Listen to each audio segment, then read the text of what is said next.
तो जो भगवान की इच्छा होगी सो हो जाएगा। एक बार प्रेम से बोलिए भक्तवत्सल भगवान की जय।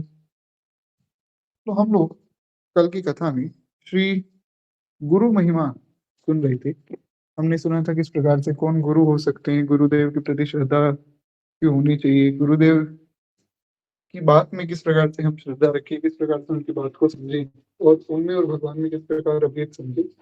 ये सब बातें हमने कल की कथा में सुनी थी। महाराज कहते हैं कि एक व्यक्ति जो है वो अपने गुरुदेव की कृपा को कैसे समझे।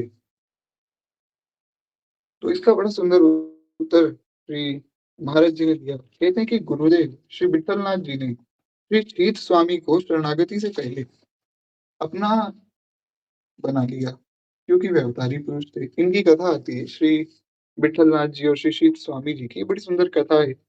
आगे हम भक्तमाल में भी इनका वर्णन सुनेंगे। कहते हैं कि परीक्षा लेने और परिहास करने श्री विठलनाथ जी गए थे। और क्षमा चाहूंगा, श्री शीत स्वामी के मन में आया। मैं आपको थोड़ा सा बता देता हूँ हुआ क्या था। एक महापुरुष थे श्री शीत स्वामी जी। तो शीत स्वामी जी ने सुना कि विठलनाथ जी नाम के कोई महात्मा है, बड़े प्रसिद्ध हो रहे हैं। तो इन्होंने सोचा चलो देख कर आए, परीक्षा लेकर आए कि कैसे महापुरुष हैं। तो वही बात यहाँ महाराज जी ने कही कि परीक्षा लेने और प्रयास करने गए थे। तो ऐसा हुआ था कि इनके मन में कोई गुरु भाव नहीं था। श्री तीर्थ स्वामी के मन में, इनके मन में ये था कि देख कर आता हूँ कि जो बहुत ज्यादा प्रसिद्ध हो रहे हैं बाबा जी, क्या ये सच में इतने जो बड़े महापुरुष हैं या नहीं। होता है महाराज, लोगों के मन में होता है। आप देखिए आजकल लोग जो है उल्टी सीधी बातें करते हैं। अरे ये तो बाबा जी रात को 2 बजे यात्रा निकालते हैं, गुंडागर्दी हो रही है, आतंकवाद हो रहा है। तो जब कोई संतों की महिमा नहीं जानता है तो ऐसी बात मन में आ जाती है। परंतु श्री शीत गोस्वामी ऐसे, उनके मन में दुष्ट विचार नहीं आया कि हम जो है महापुरुष का अपमान कर रहे हैं। तो वो केवल परीक्षा ले रहे थे कि देख कर आना है। तो ऐसा शीत गोस्वामी जी को और जो आजकल के लोग हैं उनको बराबर नहीं समझना है। खैर, कहते हैं कि जब ये गए तो प्रभु ने इस दोष की ओर ना देखकर उनके द्वारा समर्पित हुए खोटे तुच्छ पदार्थों को दिव्य बनाकर स्वीकार किया। तो इसके पीछे भी एक कथा है। मतलब इनकी मैं थोड़ी सी कथा आपको वैसे सुना देता हूँ। हुआ क्या था कि चित्त गोस्वामी जी गए और ये ऐसे खोटे पदार्थ ले गए, मतलब खराब सड़े गले पदार्थ सारे ले गए और इनके सामने रख दिए। श्री विठलनाथ जी के सामने रख दिए। अब जब विठलनाथ स्वामी जी के सामने रखे तो विठलनाथ गोस्वामी जी ने स्वीकार किए। और स्वीकार करके जब उन्होंने स्पर्श किया तो महाराज वो सारे पदार्थ एकदम अच्छे हो गए। तो शीत गोस्वामी जी ढक कर लेकर गए थे। तो इन्होंने सोचा कि मैं तो सड़े गले पदार्थ लाया था, एकदम खराब, एकदम खोटे पदार्थ लाया था, और ये तो एकदम अच्छे हैं। तो वे समझ गए कि वास्तव में विठलनाथ जी का चमत्कार है। तो आशा करता हूँ आप समझ गए होंगे कि यहाँ चल क्या रहा है। तो महाराज जी बताते हैं कि इनके द्वारा जो खोटे तुच्छ पदार्थ समर्पित किए गए थे वो दिव्य बन गए। तो परीक्षा लेने का भाव बड़ा उत्तम नहीं था, क्योंकि मैंने कल भी निवेदन किया था कि महाराज परीक्षा अगर लेनी है तो संसार की लेनी चाहिए। और संतों की भगवान की परीक्षा नहीं होती। संतों की और भगवान की तो महाराज प्रतीक्षा होती है। कब संत पधारेंगे, कब हमारा जीवन धन्य होगा, कब भगवान पधारेंगे। तो संत की और भगवान की परीक्षा नहीं करनी चाहिए। कहते हैं कि इनके मन में जो भाव था वो बहुत उत्तम था नहीं, इसलिए संत की परीक्षा लेना भी बिल्कुल उचित नहीं। प्रभु ने परीक्षा देकर स्वयं को उत्तीर्ण करके और अनुत्तीर्ण को उत्तीर्ण कर लिया। यानी सरल शब्दों में कि श्री विठलनाथ जी ने जब परीक्षा दी तो उन्होंने तो सारे पदार्थों को दिव्य बना दिया। तो श्रीत गोस्वामी जी समझ गए कि मुझसे बहुत बड़ी भूल हुई है और मैंने बहुत बड़ा अपराध कर दिया है। तो फिर भी श्री विठलनाथ जी के मन में कोई ऐसा ऐसा भाव नहीं आया कि देखो ये व्यक्ति हमारी परीक्षा लेने आए हैं, ये ऐसे हैं वैसे हैं। ऐसा उन्होंने कुछ नहीं सोचा। उन्होंने स्वीकार कर लिया। उन्होंने कहा कोई बात नहीं, तुम परीक्षा लेने के भाव से आए हो तो भी कोई बात नहीं, आए तो हमारी शरण में हो तो हम तुम्हें स्वीकार करते हैं। इसलिए श्री गोस्वामी जी ने कहा कि कृपा करहूं गुरुदेव की नाई। श्री हनुमान चालीसा आप पढ़ते होंगे नित्य आशा करता हूँ। सबको पढ़ना चाहिए, हनुमान चालीसा तो कम से कम पढ़ना ही चाहिए। तो खैर हनुमान चालीसा में गोस्वामी जी ने कहा कि हे हनुमान जी, आप मुझ पर कृपा कीजिए। तो श्री हनुमान जी ने कहा कि भैया कैसी कृपा चाहिए बताओ? जैसे माता जी करती हैं, पिताजी करते हैं, कैसी कृपा चाहिए? तो गोस्वामी जी ने कहा कि जैसे गुरुदेव कृपा करते हैं, कृपा करो गुरुदेव की नाही। क्यों? गुरु की कृपा में ऐसा क्या है कि माता पिता जो कृपा करेंगे, वो कृपा आपका जो है यहाँ कल्याण करेगी लोक में, और बहुत उत्तम उत्तम आपको व्यवस्था मिल जाएगी, सब बात हो जाएगी। और गुरु जी जब कृपा करेंगे तो बलिहारी गुरु आपकी जो गोविंद दियो मिलाए। गुरु जी जब कृपा करेंगे तो वो गोविंद से मिलाएंगे, वो भगवान तक ले जाएंगे। ऐसा कहें कि भगवान को आपके पास ले आएंगे। तो इसलिए करहूं कृपा गुरुदेव की नाई। श्री गोस्वामी जी ने भाव से कहा। गुरुदेव भवसागर से पार लगाते हैं और जीव का परम कल्याण गुरुदेव भगवान ही करते हैं। अनंत माताओं का वात्सल्य गुरुदेव भगवान होता है। इस कारण से गुरु की जैसी कृपा का एक वरदान श्री गोस्वामी जी ने मांगा है। खैर एक बार प्रेम से बोली भक्त वत्सल भगवान की जय। तो इस प्रकार से श्री महाराज जी कहते हैं कि श्री कृष्ण प्रभु कृपालु हैं, और जब वे गुरु रूप में होते हैं तब वे अति कृपालु हो जाते हैं। इस कारण से परमात्मा श्री कृष्ण से श्री गुरु कृष्ण अति कोमल और कृपा में हो जाते हैं। कहते हैं कि अपने अपमान से गुरुदेव बिल्कुल भी रुष्ट नहीं हुए। श्री विठलनाथ गोस्वामी जी बिल्कुल रुष्ट नहीं हुए, उनको ऐसा क्रोध भी नहीं आया कि हमारी परीक्षा लेने आया है। पर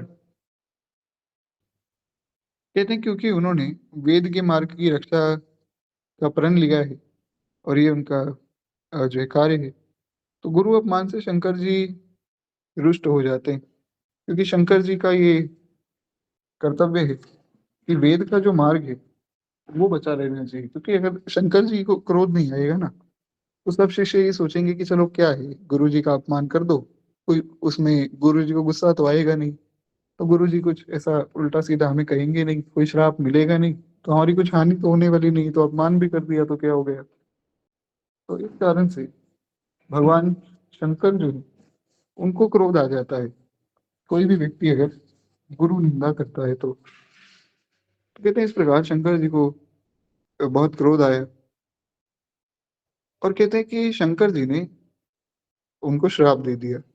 क्योंकि शंकर जी वेद मार्ग की रक्षा करने वाले हैं।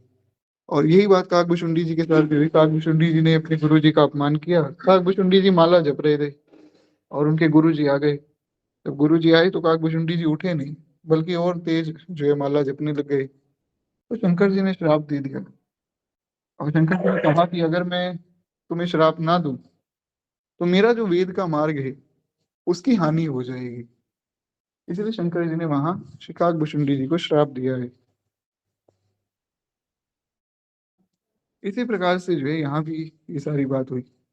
कहते हैं पर सबसे बड़ा गुरु अपमान जो हुआ उसके कारण श्राप तो दिया, पर दया में गुरु ने शिव को प्रसन्न करके श्रापों के स्थान पर बड़े बड़े वरदान दिलवा दिए।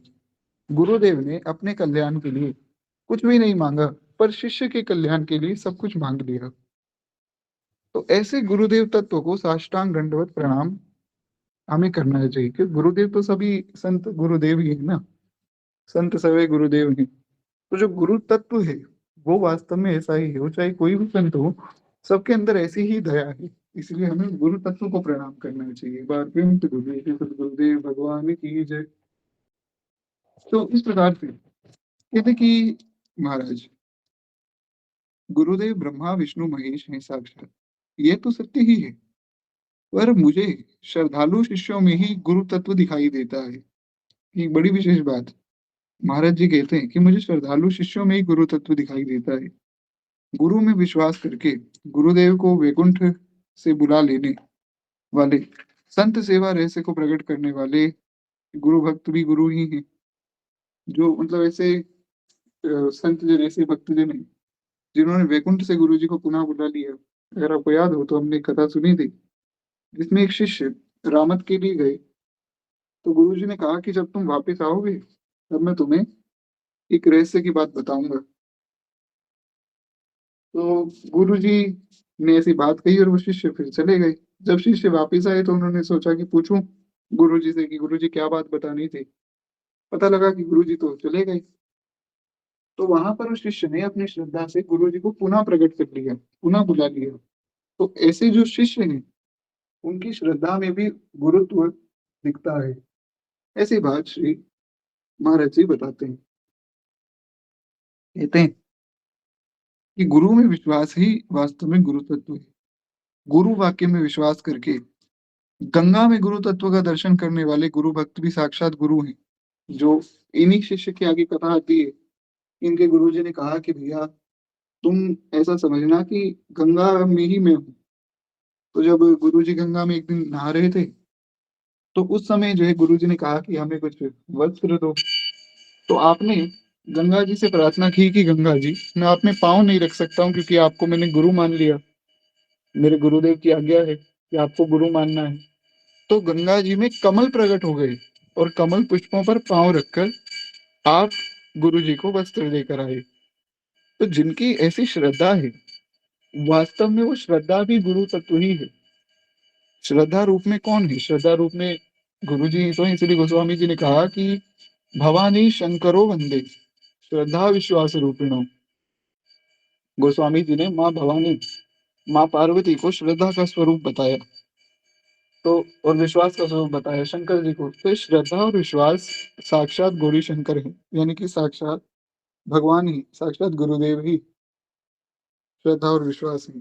क्योंकि अगले ही जो है श्लोक में, दो श्लोक के बाद रामचरितमानस के बालकांड में गोस्वामी जी कहते हैं कि गुरु शंकर रूपिणो, शंकर ही वास्तव में गुरु स्वरूप है। तो इसको एक वाक्य कर, गुरु जी, शंकर जी गुरु हैं और शंकर जी विश्वास है। तो इसको एक वाक्य करेंगे तो क्या होगा कि गुरु ही विश्वास है, या ऐसा कहें कि विश्वास ही वास्तव में गुरु है। तो आशा करता हूँ आप समझ गए होंगे। इस प्रकार से कहते हैं कि ऐसे शिष्यों की श्रद्धा ही वास्तव में गुरुत्व है। जो जिसका भक्त होता है वो उसी का ही स्वरूप हो जाता है। प्रभु सभी रूपों से कृपा करने के लिए तैयार हैं और उसे हमको जो है स्वीकार करना चाहिए। सर्वत्र कृपा की प्रतीक्षा करनी चाहिए, तभी कृपा मूर्ति गुरुदेव की कृपा के दर्शन होंगे। इसलिए जो है सदैव सब ओर से यही देखना चाहिए कि हम पर जो है बहुत कृपा हो रही है और हमें सब ओर से कृपा का अनुभव भी करना चाहिए। तो कृपा हम पर हो रही है ऐसा हमें ध्यान हमारा जाएगा उस तरफ। खैर एक बार प्रेम से बोलिए श्री गुरुदेव भगवान की जय। कहते can the mercy of Shri Guru turn N atheist into आस्तिक। इनकी क्या ऐसा हो सकता है कि गुरु कृपा से कोई नास्तिक व्यक्ति आस्तिक बन जाए? जो आस्तिक है सो तो है ही, उसको कोई कह दे कि भैया भजन करो नाम जपो, वो तो ठीक है। वो सारी बातें तो ठीक है, वो तो हो भी सकती है। पर क्या ऐसा हो सकता है कि जो नास्तिक है, जो डूबा हुआ है संसार में और मांस मदिरा आदि का पान कर रहा है, ऐसा हो सकता है कि गुरु कृपा से वो मांस मदिरा को छोड़कर और भगवान का भजन करने लग जाए? तो वैसे तो इसका उत्तर आप सबको ज्ञात ही है, आपके सामने प्रत्यक्ष ही प्रमाण है। हम देख ही रहे हैं बहुत से ऐसे लोग आते हैं जो कहते हैं कि हम तो जी बहुत परेशान थे, मांस आदि का भक्षण कर रहे थे, मदिरा पी रहे थे और बहुत ज्यादा परेशान थे। पर जब से जो है श्री प्रेमानंद जी महाराज को सुना है, तब से हमने सब कुछ छोड़ दिया, हाथ में माला लेकर भजन करते हैं। तो महाराज जी ने भी ऐसा ही उत्तर दिया। महाराज जी कहते हैं कि स्वामी विवेकानंद का नाम नरेंद्र था और वे एकदम नास्तिक व्यक्ति थे। बात ये है, देखिए एक बात मैं निवेदन करता हूँ कि जो नास्तिक होता है ना, उसको आस्तिक बनाना ये थोड़ा सरल है। ये एक बड़ी अंदर की बात है। जो नास्तिक व्यक्ति है उसको आस्तिक बनाया जा सकता है क्योंकि उसको पता नहीं है ना भगवान क्या है। जब उसको पता लगेगा तो वो भगवान का भजन करने लग जाएगा। लेकिन जो मूर्ख है, जो जिसको ज्ञान तो है पर वो गलत ज्ञान है, उसको भगवान का भक्त बनाना थोड़ा कठिन होता है। तो कहते हैं विवेकानंद जी का नाम नरेंद्र था और ये एकदम नास्तिक व्यक्ति थे। वे कहते थे कि पत्थर की जड़ मूर्तियां चैतन्य कैसे हो सकती हैं? मूर्ति तो मूर्ति ही महाराज। तो श्री स्वामी रामकृष्ण देव परमहंस को जो है वे पागल समझते थे। वे सोचते थे कि ये तो कोई पागल व्यक्ति है, माता की मूर्ति के सामने खड़े हो जाते हैं और तेज तेज चिल्लाने लगते हैं। क्योंकि स्वामी रामकृष्ण परमहंस जी महाराज के तो माँ भगवती के परम उपासक थे। वो ऐसे उपासक थे कि रामकृष्ण परमहंस जी जब माँ की उपासना करते थे तो साक्षात माता प्रकट हो जाती थी। और रामकृष्ण परमहंस जी महाराज ऐसे महात्मा थे कि उनके विरुद्ध कभी किसी ने कुछ नहीं बोला। आप देखिए, एक ओशो नाम के एक व्यक्ति हुए जिनको बहुत से लोग मानते हैं, रजनीश ओशो। तो रजनीश ओशो जी ये भगवान को अपने हिसाब से बताते हैं कि भैया भगवान तो ऐसे हैं वैसे हैं। ये शास्त्र के विरुद्ध है ये व्यक्ति, इसलिए हमें इनको नहीं सुनना चाहिए। पर बहुत से लोग इनको मानते हैं। लोग कहते हैं कि देखो जी बड़े ही दार्शनिक थे ओशो जी, बहुत समझदार। ऐसा कुछ नहीं है। जिसके पास शास्त्र का बल नहीं है ना, वो कितना ही ज्ञानी हो जाए, वही बात जो गोस्वामी जी ने कही कि चाहे कितना ही ज्ञान तुमने ले लिया, पर ऐसे भय तो कहा तुलसी चुपे, राजीव लोचन राम न जाने। तो कितना ही तुम ज्ञान ले लोगे, लेकिन अगर भगवान को नहीं समझा तो तुम मूर्ख हो। तो ओशो जी ने कितनी किताबें पढ़ी हों, पर भगवान को तो नहीं मानते थे, शास्त्र को नहीं मानते थे। इसलिए उनकी बातों में ज्यादा हमें ध्यान देना नहीं चाहिए। पर फिर भी उन्होंने भगवान के विरुद्ध बहुत सी बातें कही, संतों के विरुद्ध कही। पर स्वामी रामकृष्ण परमहंस जी के विरुद्ध कभी कोई बात नहीं कही। ये मैंने पढ़ा था, एक जगह पर मैं पढ़ रहा था, तो किसी महात्मा ने लिखा, बोले स्वामी रामकृष्ण परमहंस ऐसे अद्भुत महात्मा थे कि उनके विषय में रजनीश ओशो भी उनके विरुद्ध कुछ नहीं बोल पाया। तो श्री स्वामी जी किस कोटि के महापुरुष थे, ये समझ पाना बड़ा कठिन है। खैर एक बार प्रेम से बोलिए भक्तवत्सल भगवान की जय। अब ये तो सोचिए एक भक्त हैं भगवान के, चाहे देवी के उपासक हैं, पर है तो वास्तव में उपासक ही, तो ये तो भगवान के भक्त ही। सिर्फ एक भगवान का भक्त ऐसा प्रतापी हो सकता है, तो भगवान के जितने भी सब भक्त जन हैं सब वास्तव में ऐसे ही प्रतापी हैं। इसलिए जो भक्तमाल ग्रंथ है ना, ये बहुत अद्भुत रचना है गोस्वामी नाभादास जी की, क्योंकि ऐसी रचना कर पाना अन्यत्र संभव नहीं है। क्योंकि गोस्वामी नाभादास जी ने जो कार्य कर दिया ना, बहुत कठिन है। भगवान का चरित्र लिखना तो एक बार के लिए सरल है, भगवान की कृपा से लिखा जा सकता है। पर संतों का चरित्र लिखना, कौन संत किस भाव में है कौन जान सकता है। ये बहुत कठिन कार्य है जो श्री नाभा गोस्वामी जी ने किया है। एक बार फिर से बोलिए श्री नाभा गोस्वामी जी महाराज की जय। तो कहते हैं इस प्रकार से है, श्री रामकृष्ण परमहंस जी महाराज बड़े ही अद्भुत महात्मा थे। पर विवेकानंद जी इनको पागल समझते थे। विवेकानंद से समझते थे कि कोई पागल व्यक्ति है जो ऐसे ही चिल्लाते रहते हैं। तब परमहंस जी के पास एक बार ही आए, तो परमहंस जी ने कहा कि क्यों नरेंद्र, तुम इतनी देर से क्यों आए। नरेंद्र के मन में आया कि मैंने तो अब इनको अपना नाम बताया ही नहीं, इनको मेरा नाम कैसे पता चला। इन्होंने कहा कि मैं आपसे प्रश्न पूछने आया हूँ। तो स्वामी जी ने कहा कि भैया बताओ क्या प्रश्न है। बोले कि आप ये जो पत्थर की मूर्ति के सामने माँ माँ माँ करके चिल्लाते रहते हो, इससे आपको क्या लाभ होता है। परमहंस जी ने कहा कि बेटा, ये साक्षात माता है, कोई पत्थर की मूर्ति नहीं है, ये साक्षात भगवती है। विवेकानंद जी को विश्वास नहीं हुआ। उन्होंने कहा कि ऐसा थोड़ी हो सकता है, ये तो संभव ही नहीं है। तो कहते हैं कि माँ है, माँ मुझसे प्यार करती हैं, बातचीत करती हैं, इसलिए मैं उनको पुकारता हूँ।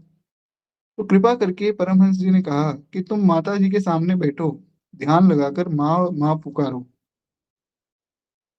तब तुम्हें अनुभव होगा।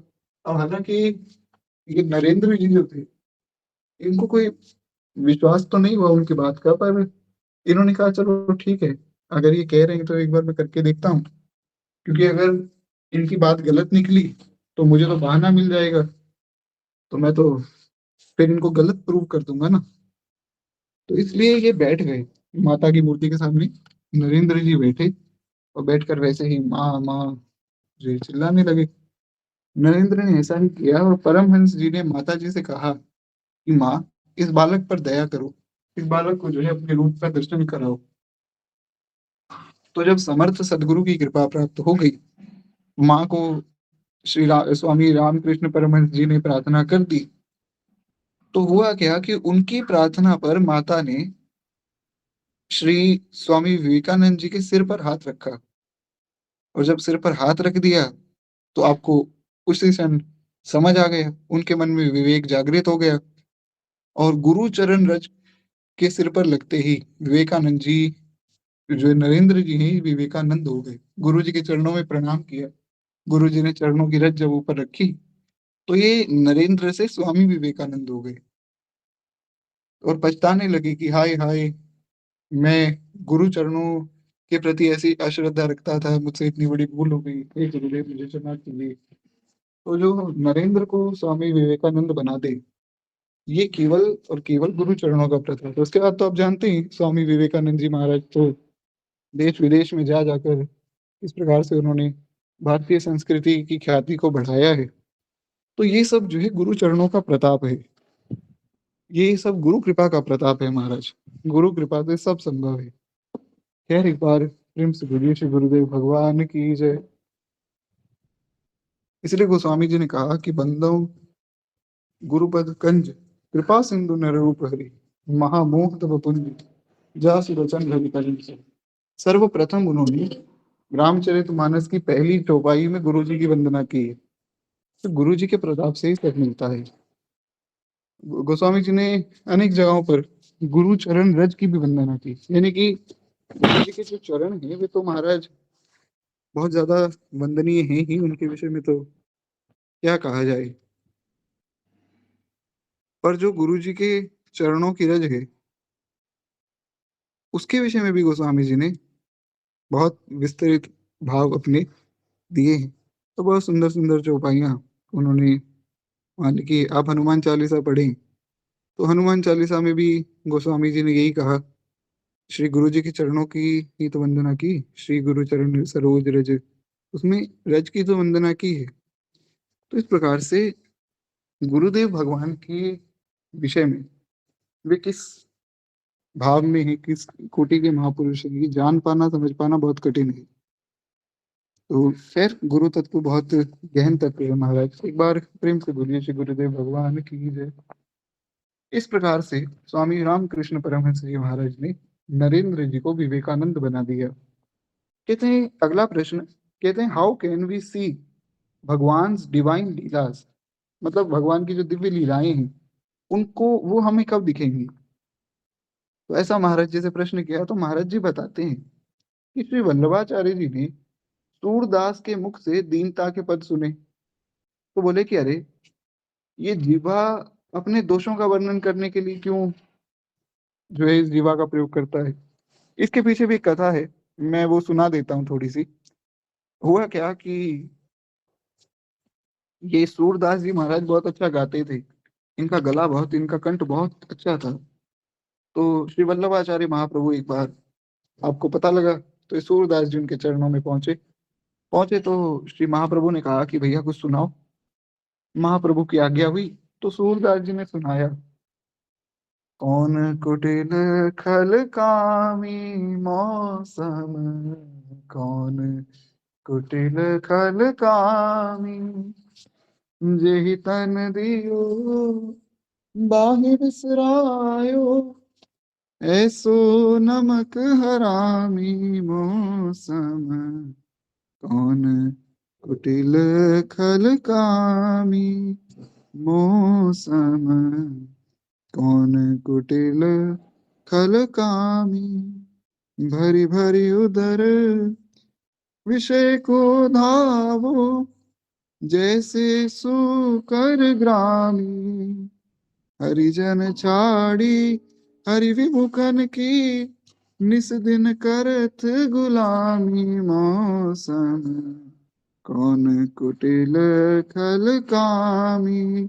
मौसम, कौन कुटिल खल कामी, पापी कौन बड़ो है मोते, सब पति तन में नामी। बड़ी अद्भुत बात, श्री सूरदास जी की दैन्यता देखिए। क्या अद्भुत धन्यता है सूरदास जी में। कहते हैं कि पापी कौन बड़ो है मोते, सब पतितन में नामी, सूर पतित को और कहाँ है, सुनिए श्रीपति स्वामी मौसम, कौन कुटिल खल कामी मौसम, कौन कुटिल खल कामी। इस प्रकार से श्री सूरदास जी ने महाराज सब अपना वर्णन किया। और भी बहुत से पद हैं, सूरदास जी के ऐसे ऐसे पद हैं जिसमें श्री सूरदास जी महाराज ने अपने आप को एकदम ऐसा दिखा दिया कि मुझसे ज्यादा पतित तो कोई है ही नहीं। हरि हूँ सब पतितन को नायक, को कर सके बराबरी मोरी, और नहीं को लायक, हरि हूँ सब पतितन को नायक। एक और पद है, उसमें सूरदास जी कहते हैं, और पतित सब दिवस चारी के, हो तो जनमत ही को, हरि हूँ सब पतितन कोटि को, हरि हूँ सब पतितन कोटि को। बड़े सुंदर सुंदर भाव हैं श्री सूरदास जी महाराज के। एकदम ऐसा खुद को दिखाया कि मुझसे ज्यादा दीनहीन कोई भी नहीं। खैर, एक बार प्रेम से बोलिए श्री सूरदास जी महाराज की जय। तो इस प्रकार सूरदास जी महाराज खुद की निंदा कर रहे थे, खुद को एकदम ऐसा दिखा रहे थे कि मैं तो कुछ भी नहीं हूँ। तो श्री वल्लभाचार्य महाप्रभु ने जब ये सब पद सुने तो उन्होंने कहा कि अरे भैया, ये जीवा को अपने दोषों का वर्णन करने के लिए क्यों प्रयोग करते हो? ये जीवा मिली है तो इससे अपने दोष क्यों कहते हो? कहना ही है तो भगवान के गुण कहो ना, भगवान के नाम रूप गुणों का कीर्तन करो। सूरदास जी ने कहा कि मुझे कोई लीला का अनुभव ही नहीं है, मैं क्या कहूँ, आप कृपा कीजिए तो मुझे लीला का अनुभव होगा। तो आचार्य ने कहा कि दीवाल के छिद्र में मुहरे कैसे जय दिख गए। सरल शब्दों में आचार्य जी ने कहा, सूरदास जी ने कहा कि प्राकृत जगत में मेरी बुद्धि का प्रवेश है, दिव्य कृष्ण लीलाओं तक मेरी बुद्धि नहीं पहुंच पाती। तो आचार्य जी ने कहा कि भैया, तुम ऐसा करो, यमुना में स्नान करो, और यमुना में स्नान करके फिर उनको ब्रह्म संबंध उनका कराए। ब्रह्म संबंध कहीं, शरणागति कहीं, गुरु दीक्षा कहीं, एक ही बात है। तो ब्रह्म संबंध कराया, वल्लभाचार्य महाप्रभु ने मंत्र दिया। और जो वल्लभ परंपरा है उसका मंत्र जो है मुख्य रूप से श्री कृष्णम शरणम ममा यही दिया जाता है। तो श्री कृष्ण शरणम ममा ये दिया गया। अब ये मैं ऐसा नहीं कि मैं उनका गुरु मंत्र आपको बता रहा हूँ, कि गुरु मंत्र नहीं बताना चाहिए, पर यहाँ जो महाराज जी ने लिखा है मैं तो वो बता रहा हूँ आपको। तो हो सकता है कि गुरु मंत्र जो है सबको प्रकाशित हो, तो इसमें कुछ छिपाने वाला कुछ ना हो। पर आपको ऐसा नहीं करना है कि जो आपको गुरु मंत्र मिला है वो आप सबको जा जाकर बताएं। यहाँ वल्लभ कुल का जो मंत्र है वो लिखा हुआ है, तो मैंने आपको यहाँ निवेदन कर दिया। खैर, एक बार प्रेम से बोलिए भक्त वत्सल भगवान की जय। कहते हैं इस प्रकार से श्री वल्लभाचार्य महाप्रभु ने कृपा की। अब जब कृपा की तो आपकी कृपा से नंद भवन की लीला का अनुभव हुआ। तो फिर उसके बाद इन्होंने बहुत सुंदर सुंदर कल्याणकारी सब पद श्री सूरदास जी ने गाए। उसके बाद तो सूरदास जी की क्या महिमा कही जाए महाराज। ऐसे ऐसे पद गाए हैं सूरदास जी ने कि चारों ओर आनंद हो गए। तो बहुत से सुंदर सुंदर पद हैं श्री सूरदास जी के। तो इस प्रकार से श्री सूरदास जी को गुरु कृपा से सब प्राप्त हुआ। खैर, एक बार प्रेम से बोलिए भक्त वत्सल भगवान की जय। एक पद हमने सुना था, बड़ा ही अद्भुत पद है। मन में रयो नाहिन ठोर, नंद नदन अछत कैसे, आनिए उर और मन में रयो नाहिन ठोर। तो इस प्रकार से सूरदास जी ने अनेकों पद लिखे। बसो मेरे नैनन में यह जोरी, सुंदर श्याम कमल दल लोचन, संग वृषभानु किशोरी, बसो मेरे नैनन में यह जोरी। मोर मुकुट मकराकृत कुंडल, पीतांबर जगजोरी।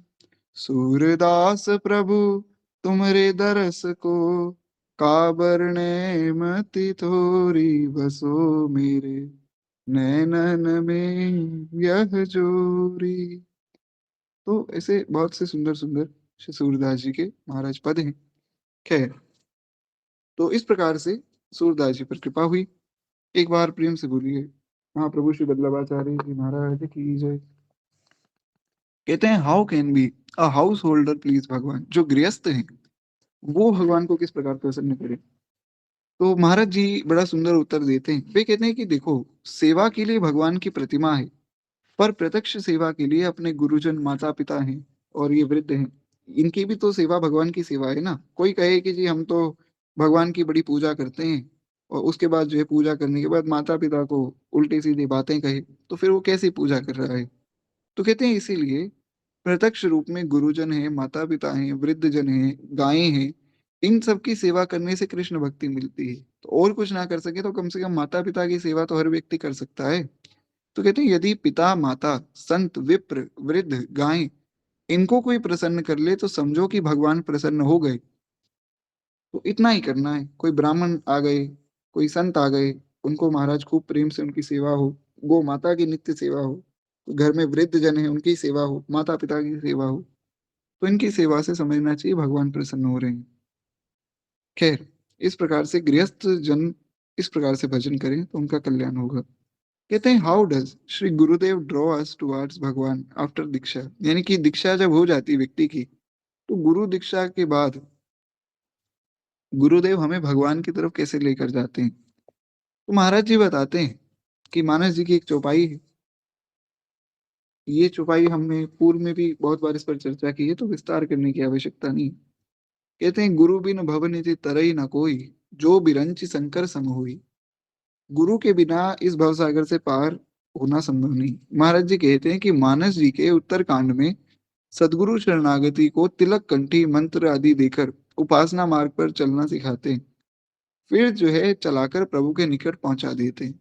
गुरुदेव की प्राप्ति श्री कृष्ण की ही प्राप्ति है। अब जैसा मैंने कल भी निवेदन किया था कि जब भी आप इस ग्रंथ को सुन रहे हैं तो एक सावधानी ये अवश्य रखिए कि ये ग्रंथ केवल कोई ग्रंथ नहीं है। ऐसा समझिए कि श्री महाराज जी से आप प्रश्न कर रहे हैं और महाराज जी आपको उत्तर दे रहे हैं। जब उस भाव में समझेंगे ना, तो वास्तव में बात और अच्छे से हमें समझ आएगी। खैर, एक बार प्रेम से बोलिए श्री महाराज जी की जय।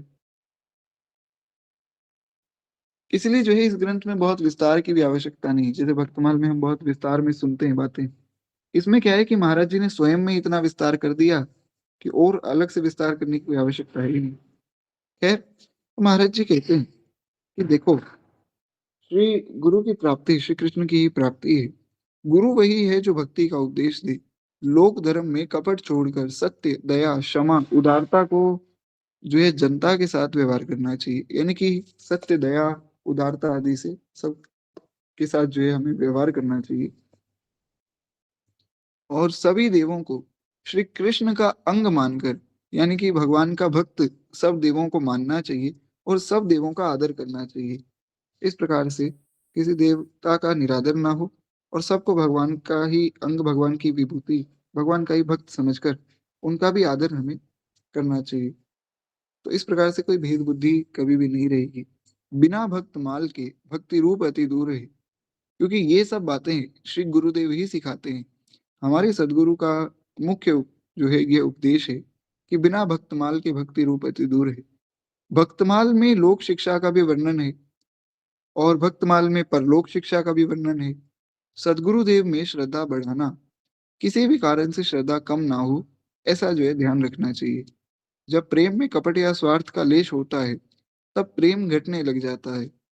और जो प्रेम निस्वार्थ होता है और जो सच्चा प्रेम होता है वो दिन प्रतिदिन बढ़ता रहता है। तो गुरुदेव में श्रद्धा बढ़ेगी तो साथ ही में श्री कृष्ण की भक्ति बढ़ेगी। और भक्त और भक्ति, भगवान और गुरु, ये चारों एक ही हैं। इनमें कभी भी भेद नहीं समझना चाहिए।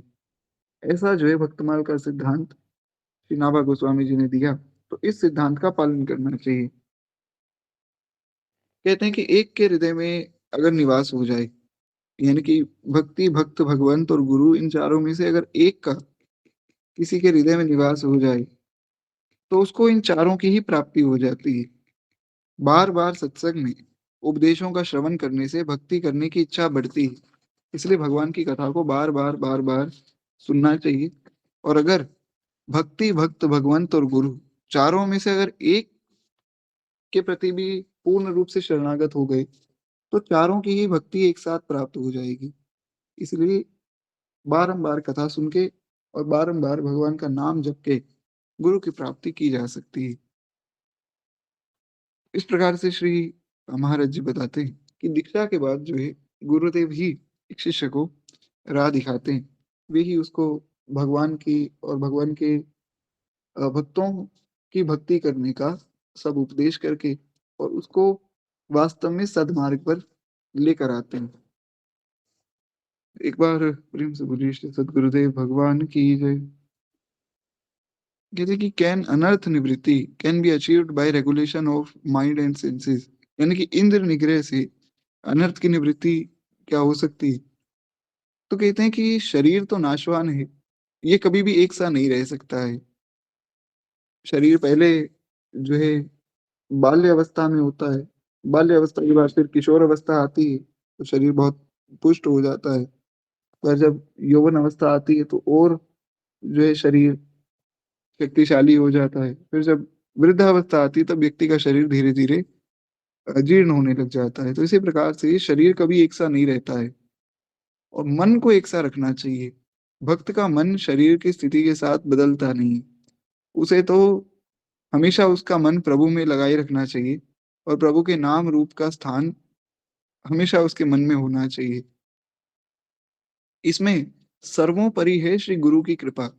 नारद जी ने युधिष्ठिर से सप्तम स्कंद में कहा है कि संकल्पों को त्याग के जो है काम को कामनाओं की त्याग से जो है क्रोध को जीतो, अर्थात कि अनर्थ की भावना करके लोभ को भी जीत लो। यानी कि सरल शब्दों में जो संकल्प आदि है वो करके तुम काम को त्यागो और अपने मन को जीतो और जो अनर्थ है उसकी भावना को त्याग के लोभ को भी जीत लो। दूसरे का किसी का भी अनर्थ ना हो ऐसी भावना को त्याग दोगे, तुम्हारे मन में कभी लोभ भी नहीं आएगा। तो इस प्रकार से श्री नारद जी ने ये सारा उपदेश युधिष्ठिर जी को सुनाया है। कहते हैं कि काम क्रोध आदि को जीतने के जो भी उपाय कहे गए हैं, वे सब दुसाध्य हैं। गुरु भक्ति के बिना इन साधनों को नहीं पाया जा सकता है और इन अनर्थों का विनाश भी संभव नहीं है। इसमें सबसे जो मुख्य कारण है वो है गुरु कृपा। एक जीव कितना भी प्रयास करे पर वो अपने अनर्थों पर विजय नहीं पा सकता है। और जब किसी पर गुरु कृपा हो जाती है तो गुरु कृपा के प्रताप से वो व्यक्ति सब अनर्थों को जीत सकता है, सब काम क्रोध आदि विकारों से पार पा सकता है। उसमें मुख्य साधन गुरु कृपा का ही है, अन्य कोई साधन इसमें कारगर नहीं है। इस प्रकार से गुरु कृपा से गुरुदेव में भक्ति रहने से, गुरुदेव की बात में विश्वास रहने से और गुरु भक्ति के प्रभाव से समस्त अनर्थ बिना ही परिश्रम दूर हो जाते हैं। भगवान की शरणागति समस्त अनर्थों को दूर करने में समर्थ है, परंतु श्री भगवान के परम प्रिय भक्त श्री गुरुदेव की शरणागति तो उनका नित्य सेवा द्वारा गुरु कृपा को प्राप्त करके शिष्य के समस्त अनर्थों का नाश कर देती। इसको श्री महाराज जी बताते हैं कि जब भगवान की कृपा होती है, भगवान की शरणागति होती है, तो सारे अनर्थ दूर हो जाते हैं और उससे जो है जीव अनर्थों से बच सकता है। पर जब गुरुदेव की भक्ति उसके मन में आती है, तो उससे वो अनर्थों का नाश कर देता है, समूल नाश। ऐसा लग रहा होगा कि एक ही बात कही जा रही है, पर एक बात नहीं। थोड़ा अगर ध्यान से समझें, तो यहाँ पर श्री महाराज जी बता रहे हैं कि जब कोई व्यक्ति भगवान के शरणागत होता है, तो समस्त अनर्थ दूर हो जाते हैं और भगवान जो है उन अनर्थों को दूर करने में समर्थ है। यानी कि कोई काम क्रोध आदि, लोभ मद मत्सर्य आदि, ये जितने भी अवगुण हैं, ये सब दूर हो सकते हैं भगवान की शरणागति से। जैसा श्री सुग्रीव जी के मन में हुआ, सुग्रीव जी ने भगवान पर पहले अविश्वास किया, पर भगवान ने उनको विश्वास दिलाया कि हम बाली को मार देंगे। और जब बाली को मारा तो सुग्रीव भगवान को भूल गए। तो काम, क्रोध, काम, लोभ आदि इनके कारण वे भगवान को भूलकर बैठ गए। भगवान ने लक्ष्मण जी को भेजा कि लक्ष्मण जाओ, सुग्रीव को समझा कर लाओ भैया। तो जब सुग्रीव आए तो उनको भगवान की पुनः शरणागति हुई। जब पुनः शरण में आए तब समझ गए कि हाँ, मुझसे गलती हो गई, मुझे ऐसा नहीं करना चाहिए था। तो उससे क्या है, दोष दूर हुआ। पर गुरु की कृपा से दोष का नाश हो जाता है। उसका मतलब ये है कि जब गुरुदेव कृपा करते हैं तो वो जो दोष है, उसका जो बीज है, वो ही खत्म हो जाता है। यानी कि फिर कभी वो दोष बनेगा ही नहीं। आशा करता हूँ आप समझे होंगे। जैसे मैं आपको एक उदाहरण देता हूँ। गोस्वामी जी ने एक पद में श्री राम नाम की महिमा में गोस्वामी जी ने एक पद लिखा। वो पद मुझे याद नहीं आ रहा, बड़ा सुंदर पद है। उसमें गोस्वामी जी ने कहा कि राम नाम की कृपा से क्या होता है कि जो पावन है उसको भी नाम पावन बना देता है। अब प्रश्न ये उठा, ये बहुत गूढ़ जो है, थोड़ी गंभीर चर्चा है और बड़ी गूढ़ रहस्य की बात है, बड़ी अंदर की बात है। ये सबको कहनी नहीं चाहिए, पर अगर आप लोग ध्यान से समझेंगे तो आप लोग समझ पाएंगे। देखिए, नाम में ऐसी सामर्थ्य है कि वो पावन को भी पावन बना देता है। कैसे? जो पहले से ही पावन है उसको कैसे पावन करेंगे? वहां पर गोस्वामी जी का ये जो है तात्पर्य है कि जो व्यक्ति पावन है, यानी कि जिसमें कोई अवगुण नहीं है, जिसमें कोई दोष नहीं है, ऐसा नहीं कि उसमें अवगुण आ नहीं सकता है। अभी उसमें अवगुण नहीं है, पर हो सकता है कि वो अवगुण आज नहीं तो कल कभी आ जाए। क्योंकि मन है ना, मन बड़ा चंचल है। श्री अर्जुन ने भगवान से कहा, भगवत गीता अध्याय 6 और श्लोक नंबर 34, 6th चैप्टर का 34 जो श्लोक है, उसमें अर्जुन कह रहे हैं कि प्रभु, चंचलम ही मना कृष्णा, परमाथि बलवत दृढ़म। हे नाथ, ये मन बड़ा चंचल है, बड़ा जो है परमाती और बड़ा ही बलवान है। इसको वश में कर पाना कठिन है। तो वहां पर भगवान ने भी कहा कि असंशयम महाबाहु मनोदु निग्रहम चंचलम अभयासीन तो कौन्तेय वैराग्येन च गृह्यते। ये सब बात ठीक है। वहां से भगवान ने कहा कि अगर अभ्यास करोगे तो दोष दूर हो जाएंगे, पर दोष दूर हो जाएंगे का अर्थ ये नहीं कि वो दोष खत्म हो जाएंगे। दोष दूर हो जाना, किसी में दोष ना होना, इसका अर्थ ये नहीं कि उसमें कभी भी दोष आएगा ही नहीं। हो सकता है माया के प्रभाव से कभी पुनः दोष आ जाए। तो इसीलिए गुरु की कृपा से क्या होता है कि वो दोष का नाश हो जाता है, यानी कि वो दोष का लेश मात्र भी शरीर में नहीं रह जाता है। फिर कभी वो दोष नहीं आता है। ये समझना है। आशा करता हूँ आप समझे होंगे मैं क्या कहना चाह रहा हूँ। इसलिए प्रहलाद जी ने जो स्तुति की है ना श्रीमद् भागवत महापुराण में, अगर आप में से किसी ने वो स्तुति पढ़ी हो या सुनी हो, उस स्तुति में प्रहलाद जी ने यही कहा कि प्रभु, आप कह रहे हैं कुछ मांगो मांगो मांगो, मैं नहीं मांगना चाहता हूँ। आप ऐसा कीजिए कि मेरे मन से कामना को खत्म कर दीजिए। तो वहां एक प्रश्न आया था मेरे पास, एक बार कथा में मैंने वो बात कही थी, तो एक प्रश्न आया कि भैया आपने तो कह दिया कि प्रहलाद जी कह रहे हैं कामना खत्म कर दो। जब उनके मन में कोई कामना है ही नहीं तो खत्म क्या कर दो? किसी के मन में कामना हो तब भगवान खत्म करेंगे ना। तो वहां पर भी यही समाधान होगा कि प्रहलाद जी ने कहा कि अभी तो मेरे मन में कामना नहीं है प्रभु, पर क्या पता आगे चलकर कभी मेरे मन में कामना आ जाए। तो जो कामना का बीज है, आप उस बीज को ही मिटा दीजिए। ये बात हमने भक्तमाल जब शुरू की थी, अगर आपको याद हो तो भक्तमाल की शुरुआत में हमने मंगलाचरण में जब, क्षमा चाहूंगा, भक्तमाल महात्म्य जब सुना था, उसमें हमने बहुत विस्तार में इसकी चर्चा की थी। मैंने आपको भागवत जी से सब श्लोक भी पढ़ के सुनाए थे। तो पुनः अब उतना विस्तार करने का तो समय नहीं।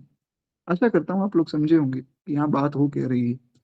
तो इसलिए श्री गुरुदेव भगवान, श्री दादा गुरुदेव भगवान बताते हैं कि भगवान की कृपा से सब दोष दूर हो जाते हैं, परंतु गुरु की कृपा से सब दोषों का नाश हो जाता है। इसलिए गुरु की कृपा भगवान की कृपा से भी श्रेष्ठ मानी गई।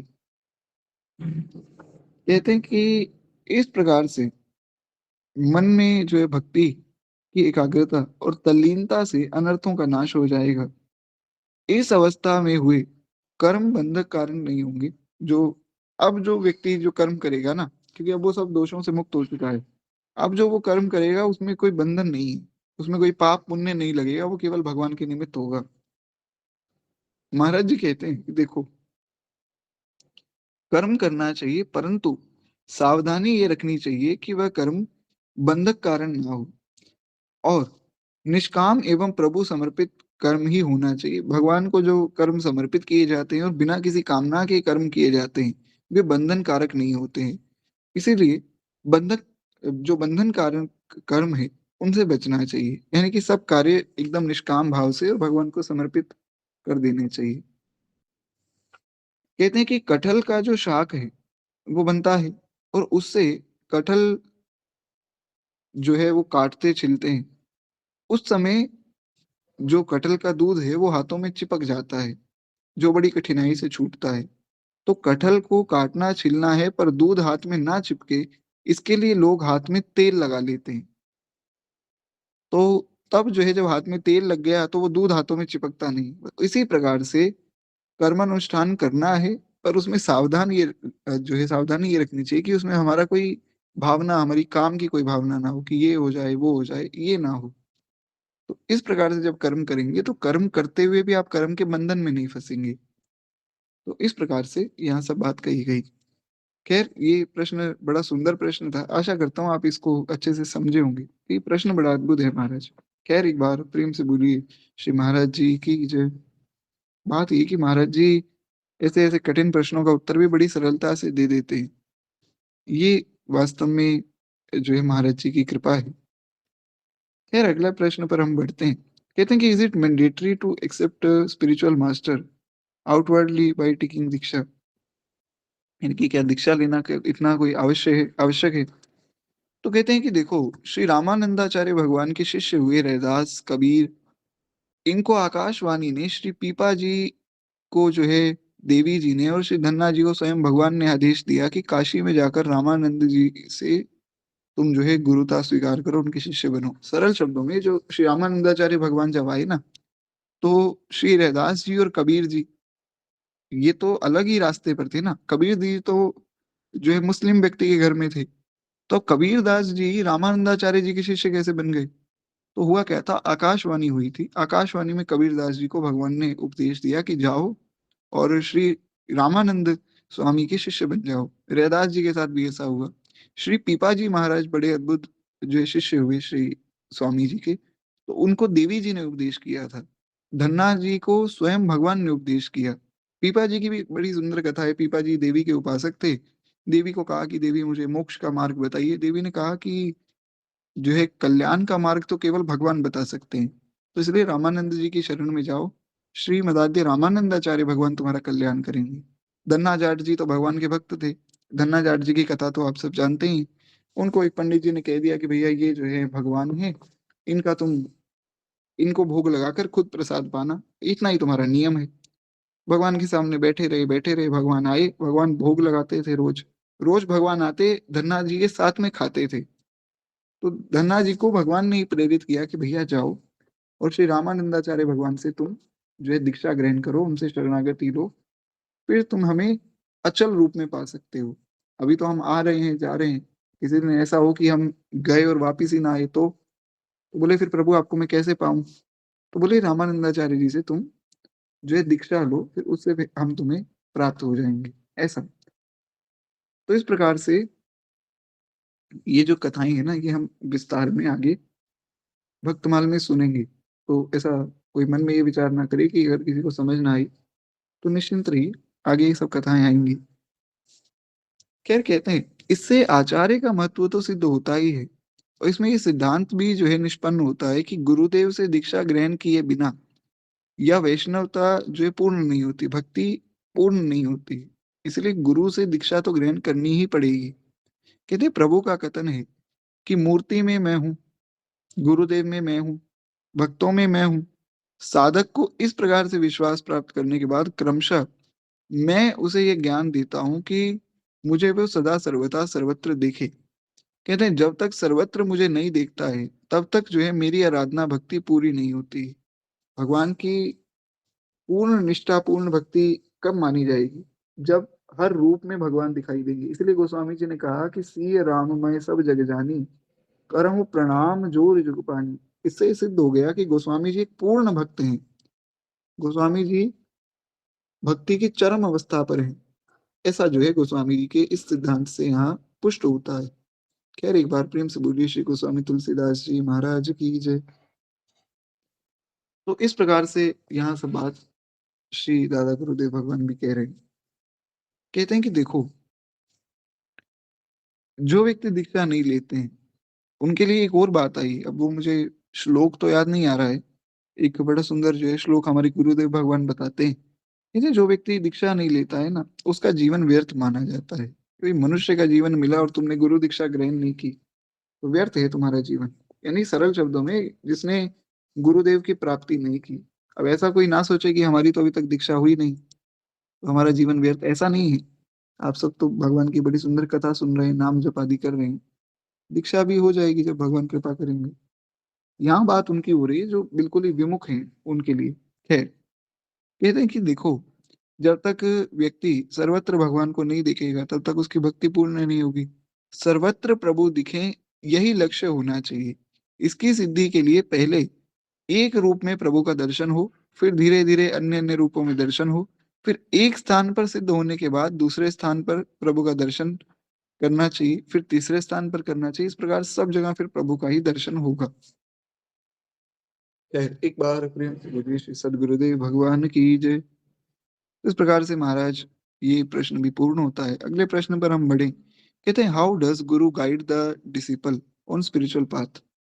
कहते हैं, गुरु का जो कार्य है, वो सत्य प्रिय वचन कहकर कानों में भरे मल को कुरेद कर निकाल देना है।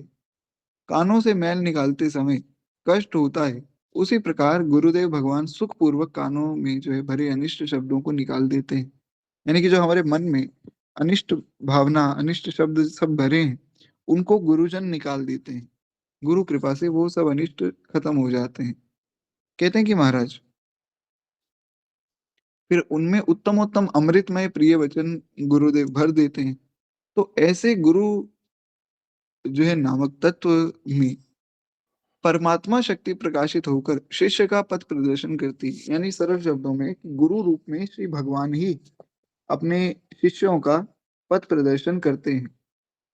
बारंबार एक ही बात हर एक प्रश्न में कही जा रही है कि भैया, गुरु तत्व और कोई नहीं है, साक्षात भगवान ही जो है गुरु रूप में आए। तो बस ये बात हमें स्वीकार करनी है कि जो भी हमारे गुरुदेव हैं, वो अन्य कोई नहीं, साक्षात श्री भगवान ही हमें अपनी प्राप्ति का साधन बताने गुरु रूप में आए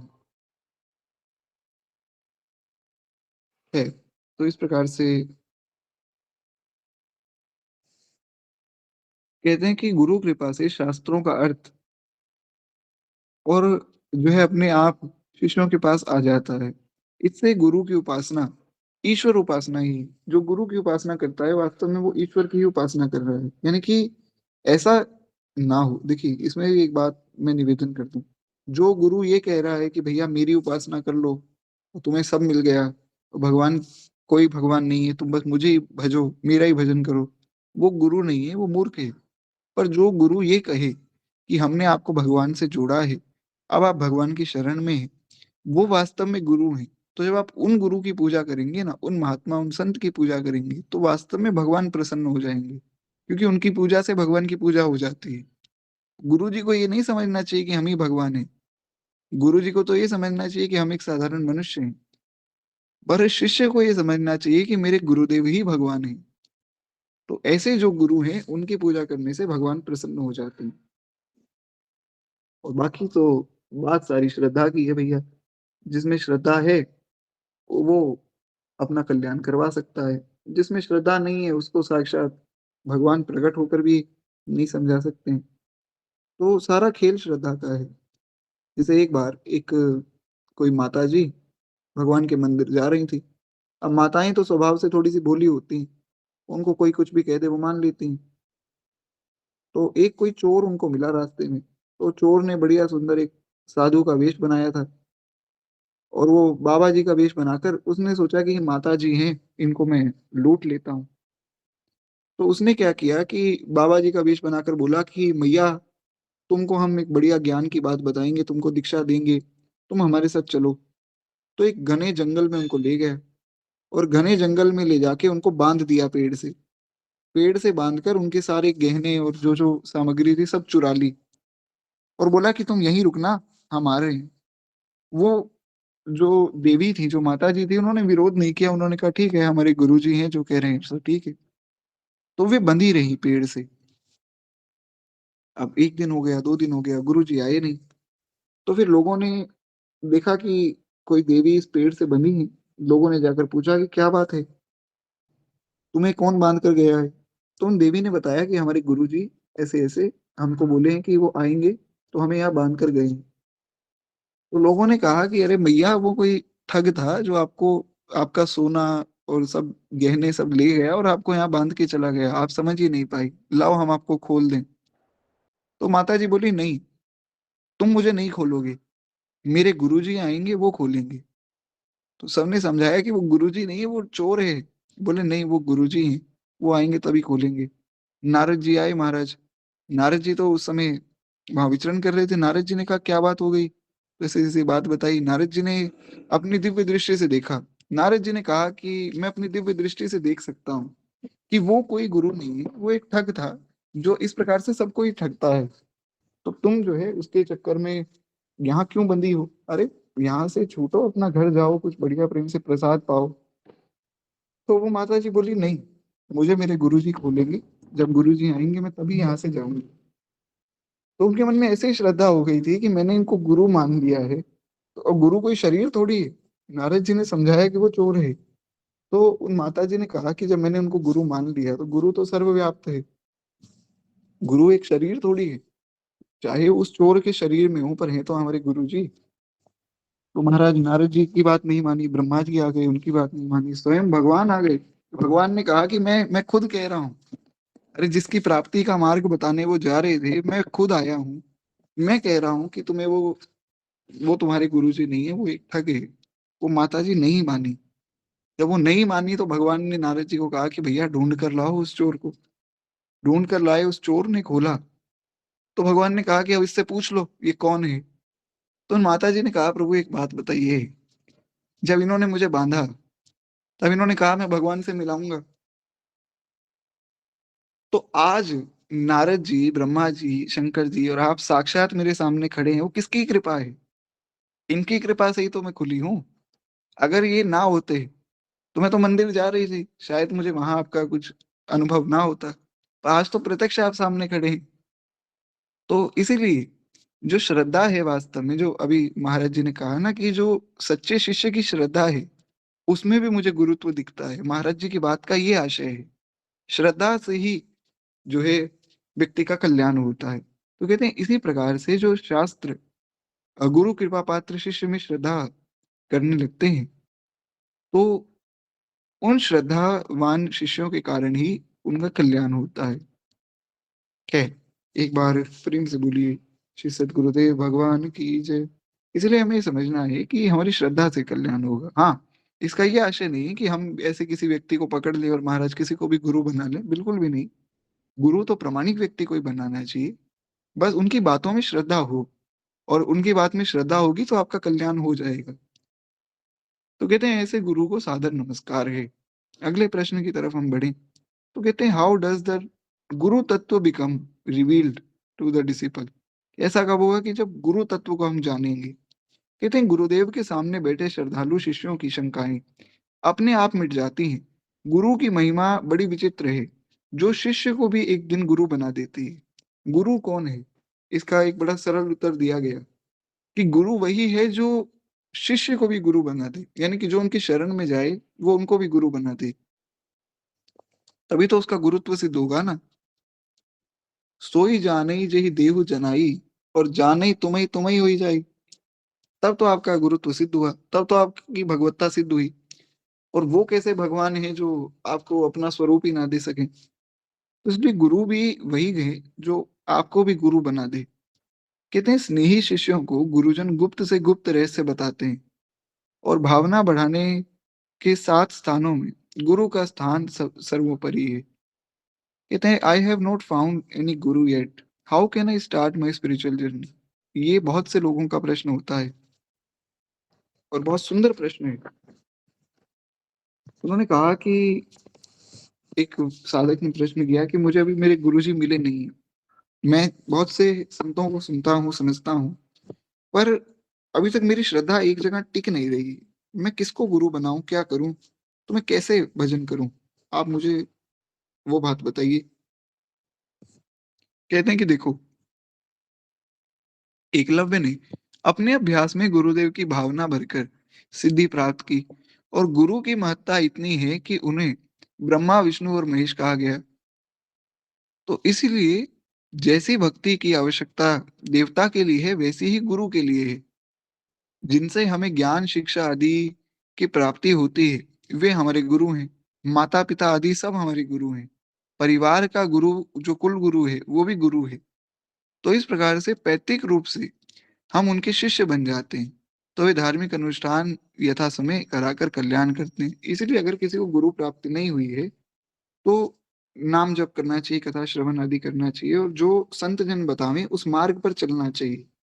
तो उससे आज नहीं तो कल गुरु की प्राप्ति हो जाएगी। खैर एकलव्य की बात चली है तो एक मैं और बात निवेदन कर दूँ। बहुत से लोगों को ऐसा एक ये भ्रांति फैलाई गई कि देखो द्रोणाचार्य ने तो एकलव्य के साथ बहुत बुरा किया। बेचारे एकलव्य को जो है उसका अंगूठा कटवा दिया गया। एकलव्य के साथ अन्याय ऐसा नहीं। बात ये है, एकलव्य ने जो कार्य किया ना वो ठीक नहीं। एकलव्य जी ने जो कार्य किया कि वो छुप-छुप कर सारा ज्ञान लेते रहे, वो इसलिए ठीक नहीं है कि उन्होंने गुरुजी की मूर्ति बना दी। मूर्ति बनाकर और बस उनसे ही सीखते रहे। वहाँ पर दिक्कत ये है कि अगर ऐसा वो कार्य सही माना जाता, तो फिर हानि ये हो जाती कि लोग फिर सोचते कि भैया कोई प्रामाणिक गुरु के पास जाने की तो आवश्यकता ही नहीं है। गुरुजी बैठे वृंदावन में बैठे रहें। हमें उनसे मंत्र लेना, दीक्षा लेना इनका क्या महत्व है? कोई आवश्यकता नहीं। बस गुरुजी की मूर्ति बनाओ, घर में रख लो, मन-माना आचरण करो। वहाँ गलती है। इसलिए गुरुजी की शरण में जाकर उनसे ज्ञान लेकर, उनसे प्रत्यक्ष रूप से सीखना चाहिए। पर तब तक ऐसा ना हो, जब तक तब तक खूब भजन करना चाहिए, नाम जपना चाहिए और भगवान पर छोड़ देना चाहिए। और बड़ी अंदर की बात मैं आप लोगों को बताता हूँ, कि भैया अगर किसी के कोई गुरुदेव नहीं है, हनुमान जी को गुरु बना लो। कोई किसी संप्रदाय का हो, किसी परंपरा का हो, हनुमान जी तो महाराज सबके हैं। साधु संत के तुम रखवारे। आप उनको गुरु बना लीजिए। आपको अपने आप ही गुरु प्राप्ति, भगवत प्राप्ति सब हनुमान जी करा देंगे। खैर एक बार प्रेम से बोलिए श्री हनुमंत लाल जी महाराज की जय। ये बात जो है मैं अपने निजी अनुभव से बता रहा हूँ। बाकी तो जैसे जिसकी श्रद्धा हो। कहते हैं is it possible to attain Bhagwan without guru? क्या ऐसा हो सकता है कि बिना गुरु के हम भगवान को प्राप्त कर लें? कहते हैं कि देखो, विद्या गुरु से अनेक प्रकार की विद्याएँ प्राप्त होती हैं। धर्म गुरु से हमें विशेष धर्म प्राप्त होता है। मंत्र आदि की दीक्षा, शिक्षा देकर ईश्वर की प्राप्ति का मार्ग हमें जो है हमारे गुरुदेव बताते हैं। ईश्वर तक वे पहुँचा देते हैं। ऐसे सद्गुरु के बिना ज्ञान भक्ति नहीं मिलती है। बिना गुरु होए कि ज्ञान, गोस्वामी जी ने कहा कि बिना गुरु के ज्ञान नहीं होगा। इसलिए ऐसे गुरु की उपासना करनी चाहिए। उनके प्रति हुए जो अश्रद्धा अपराध से ईश्वर की शरण नहीं मिलती है। यानी कि गुरु जी के प्रति अगर किसी की अश्रद्धा हो गई, कोई सोचे कि अरे! गुरु जी की शरण में जाने की आवश्यकता ही नहीं है, हमारा कल्याण ऐसे ही हो जाएगा, तो फिर भैया उससे जो है अपराध बनेगा और भगवान भी प्रसन्न नहीं होंगे। इसलिए कहते हैं इसी से उनकी महत्ता ईश्वर से भी अधिक कही जाती है। बंदों गुरुपद कंज, कृपा सिंधु नर रूप हरि, महामोह तम पुंज, जासु बचन रवि कर निकर, तथा कृष्णम वंदे जगत गुरु। इसीलिए जो है गोस्वामी जी ने कहा कि कृपा करहूँ गुरुदेव की नाई, गुरुदेव की महिमा सर्वोपरि बताई गई। एक प्रश्न हुआ, बहुत ध्यान से सुनिएगा, बड़ा सुंदर प्रश्न है। कहते हैं I have achieved numerous AIIMS in my life by own decision, why do I need Guru at all? एक प्रश्न आया कि मैंने अपने जीवन में बहुत कुछ प्राप्त किया और बहुत से ऐसे-ऐसे उत्तम मेरे निर्णय हुए जो कि बहुत मुझे सफल भी बनाया उन्होंने। तो मुझे फिर गुरु की क्या आवश्यकता है? तो कहते हैं जो स्वयं आचरण करते हैं और अपने अनुयायियों से आचरण कराते हैं, वे आचार्य हैं। आचार्य गुरुदेव स्वयं भगवान हैं और बिना इनके जीव ईश्वर या उनके प्रेम को प्राप्त नहीं कर सकता है। जैसे अंधा व्यक्ति अपने गाँव में, घर में चल फिर लेता है, तो उसे वहाँ चलने-फिरने का अभ्यास है, वो इसलिए चल लेता है। परंतु यदि उसे दूसरे गाँव में जाना पड़ जाए, तो वहाँ वो अकेला नहीं चल सकता है, उसे मार्गदर्शक की आवश्यकता है। क्योंकि जीव अंधा है। तो इसीलिए इसे खाने-पीने तथा शरीर या संसार के व्यवहार का अभ्यास है, तो ये कर लेता है। अनंत जन्मों से महाराज शरीर का अभ्यास है हमें। कभी कुछ बने, कभी कुछ बने। तो अंततो गत्वा वो सारी बातें तो याद है। अब जैसे मैं आपको एक उदाहरण देता हूँ। किसी बालक को क्या कभी ये सिखाया जाता है कि भोजन आपको पाना है? कैसे पाना है वो तो सिखा दिया, बहुत ध्यान से समझिएगा। एक बच्चे को ये नहीं बताया जाता है कि तुम्हें भोजन करना है। हाँ, ये सिखाया जाता है कि भोजन करना कैसे है। भूख तो उसको लगती है ना, तो किसने कहा कि भूख लगनी चाहिए? किसने कहा कि प्यास लगनी चाहिए? ये शरीर का धर्म है, वो अनंत जन्मों से उसी कार्य को करता आया है। उसको पता है भूख लगेगी, प्यास लगेगी, तो उदर पूर्ति करनी है। तो ये कार्य तो वो जानता है। इस कारण से वो खाना-पीना, शरीर, संसार के अन्य कार्य व्यवहार इनका उसको अभ्यास है, इसलिए वो कर लेता है। पर लोक ही जो है उस गाँव का घर है। यानी कि जैसे एक अंधे व्यक्ति का जो गाँव का घर है, उसमें वो चल लेगा क्योंकि उसको पता है कि इसमें कैसे चलना है, कहाँ क्या है, उसको अभ्यास है। ऐसे ही जीव के लिए ये शरीर एक घर है। वहाँ उसका रहना कोई बहुत कठिन बात नहीं है। परंतु ईश्वर की भक्ति का जो मार्ग है, ये जो भगवत मार्ग है, इस पर चलना इसलिए कठिन है क्योंकि इसका उसको अभ्यास नहीं है। इस पर चलने के लिए तो गुरुजी को महाराज निमित्त बनाना पड़ेगा। उसके लिए ये मार्ग बिल्कुल नया है, वहाँ आचार्य की आवश्यकता है। तो कोई कितना ही बड़ा ज्ञानी बन जाए, पंडित बन जाए और कोई कह दे कि जी हम तो भगवान को नहीं मानते, हम साइंस को मानते हैं, तो वो मूर्ख है। आपको मैं एक और विशेष बात निवेदन कर दूँ कि जितने भी नोबेल प्राइज़ विनर्स हुए हैं ना, पूरी दुनिया में, उनमें से 90% नोबेल प्राइज़ विनर्स, 80 से लेके 90% साइंटिस्ट जो बहुत बड़े-बड़े साइंटिस्ट हुए, वो सब भगवान को मानते थे। और सबका यही एक मात्र निर्णय था कि भैया गीता जी पढ़ो, भगवान के विषय में जानो, समझो, क्योंकि बिना भगवान के आपको जीवन में शांति नहीं मिलेगी। आप बहुत अपने ऊँचाई हासिल कर लियो, ठीक है, पर श्री कागभूषुंडी जी ने कहा कि निज अनुभव अब कहूँ खगेसा, बिनु हरि भजन न जाहि कलेसा। भगवान के भजन के बिना जीवन का जो क्लेश है वो नहीं जाएगा। इसलिए गुरु के बिना जैसे भगवान के बिना जीवन का क्लेश नहीं जाता है ना, उसी प्रकार गुरु के बिना भगवान नहीं मिलते हैं। तो गुरु कृपा बहुत आवश्यक है। इसलिए जीवन में गुरु होना बहुत आवश्यक है। खैर, एक बार प्रेम से बोलिए श्री सद्गुरुदेव भगवान की जय। तो कहते हैं कि व्हाट डज़ भगवान डिसेंड इन फॉर्म ऑफ गुरु।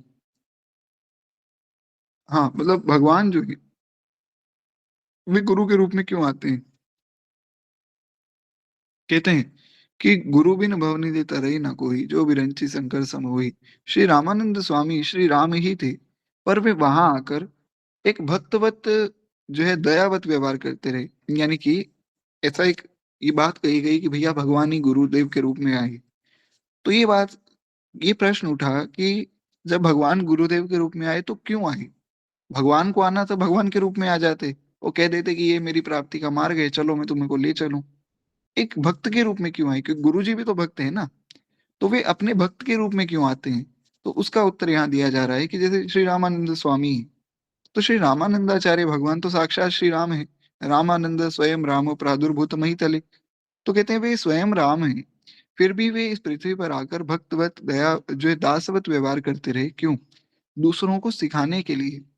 प्रभु को भी जो है ईश्वरता का आनंद करना है और उसका अनुभव वैसा नहीं है जैसा भक्त में है। सरल शब्दों में भगवान का भजन करने में जो आनंद भक्त को मिलता है, भगवान के पास वो आनंद नहीं है। भगवान को नहीं पता कि इनको क्या आनंद मिल रहा है, क्या सुख मिल रहा है।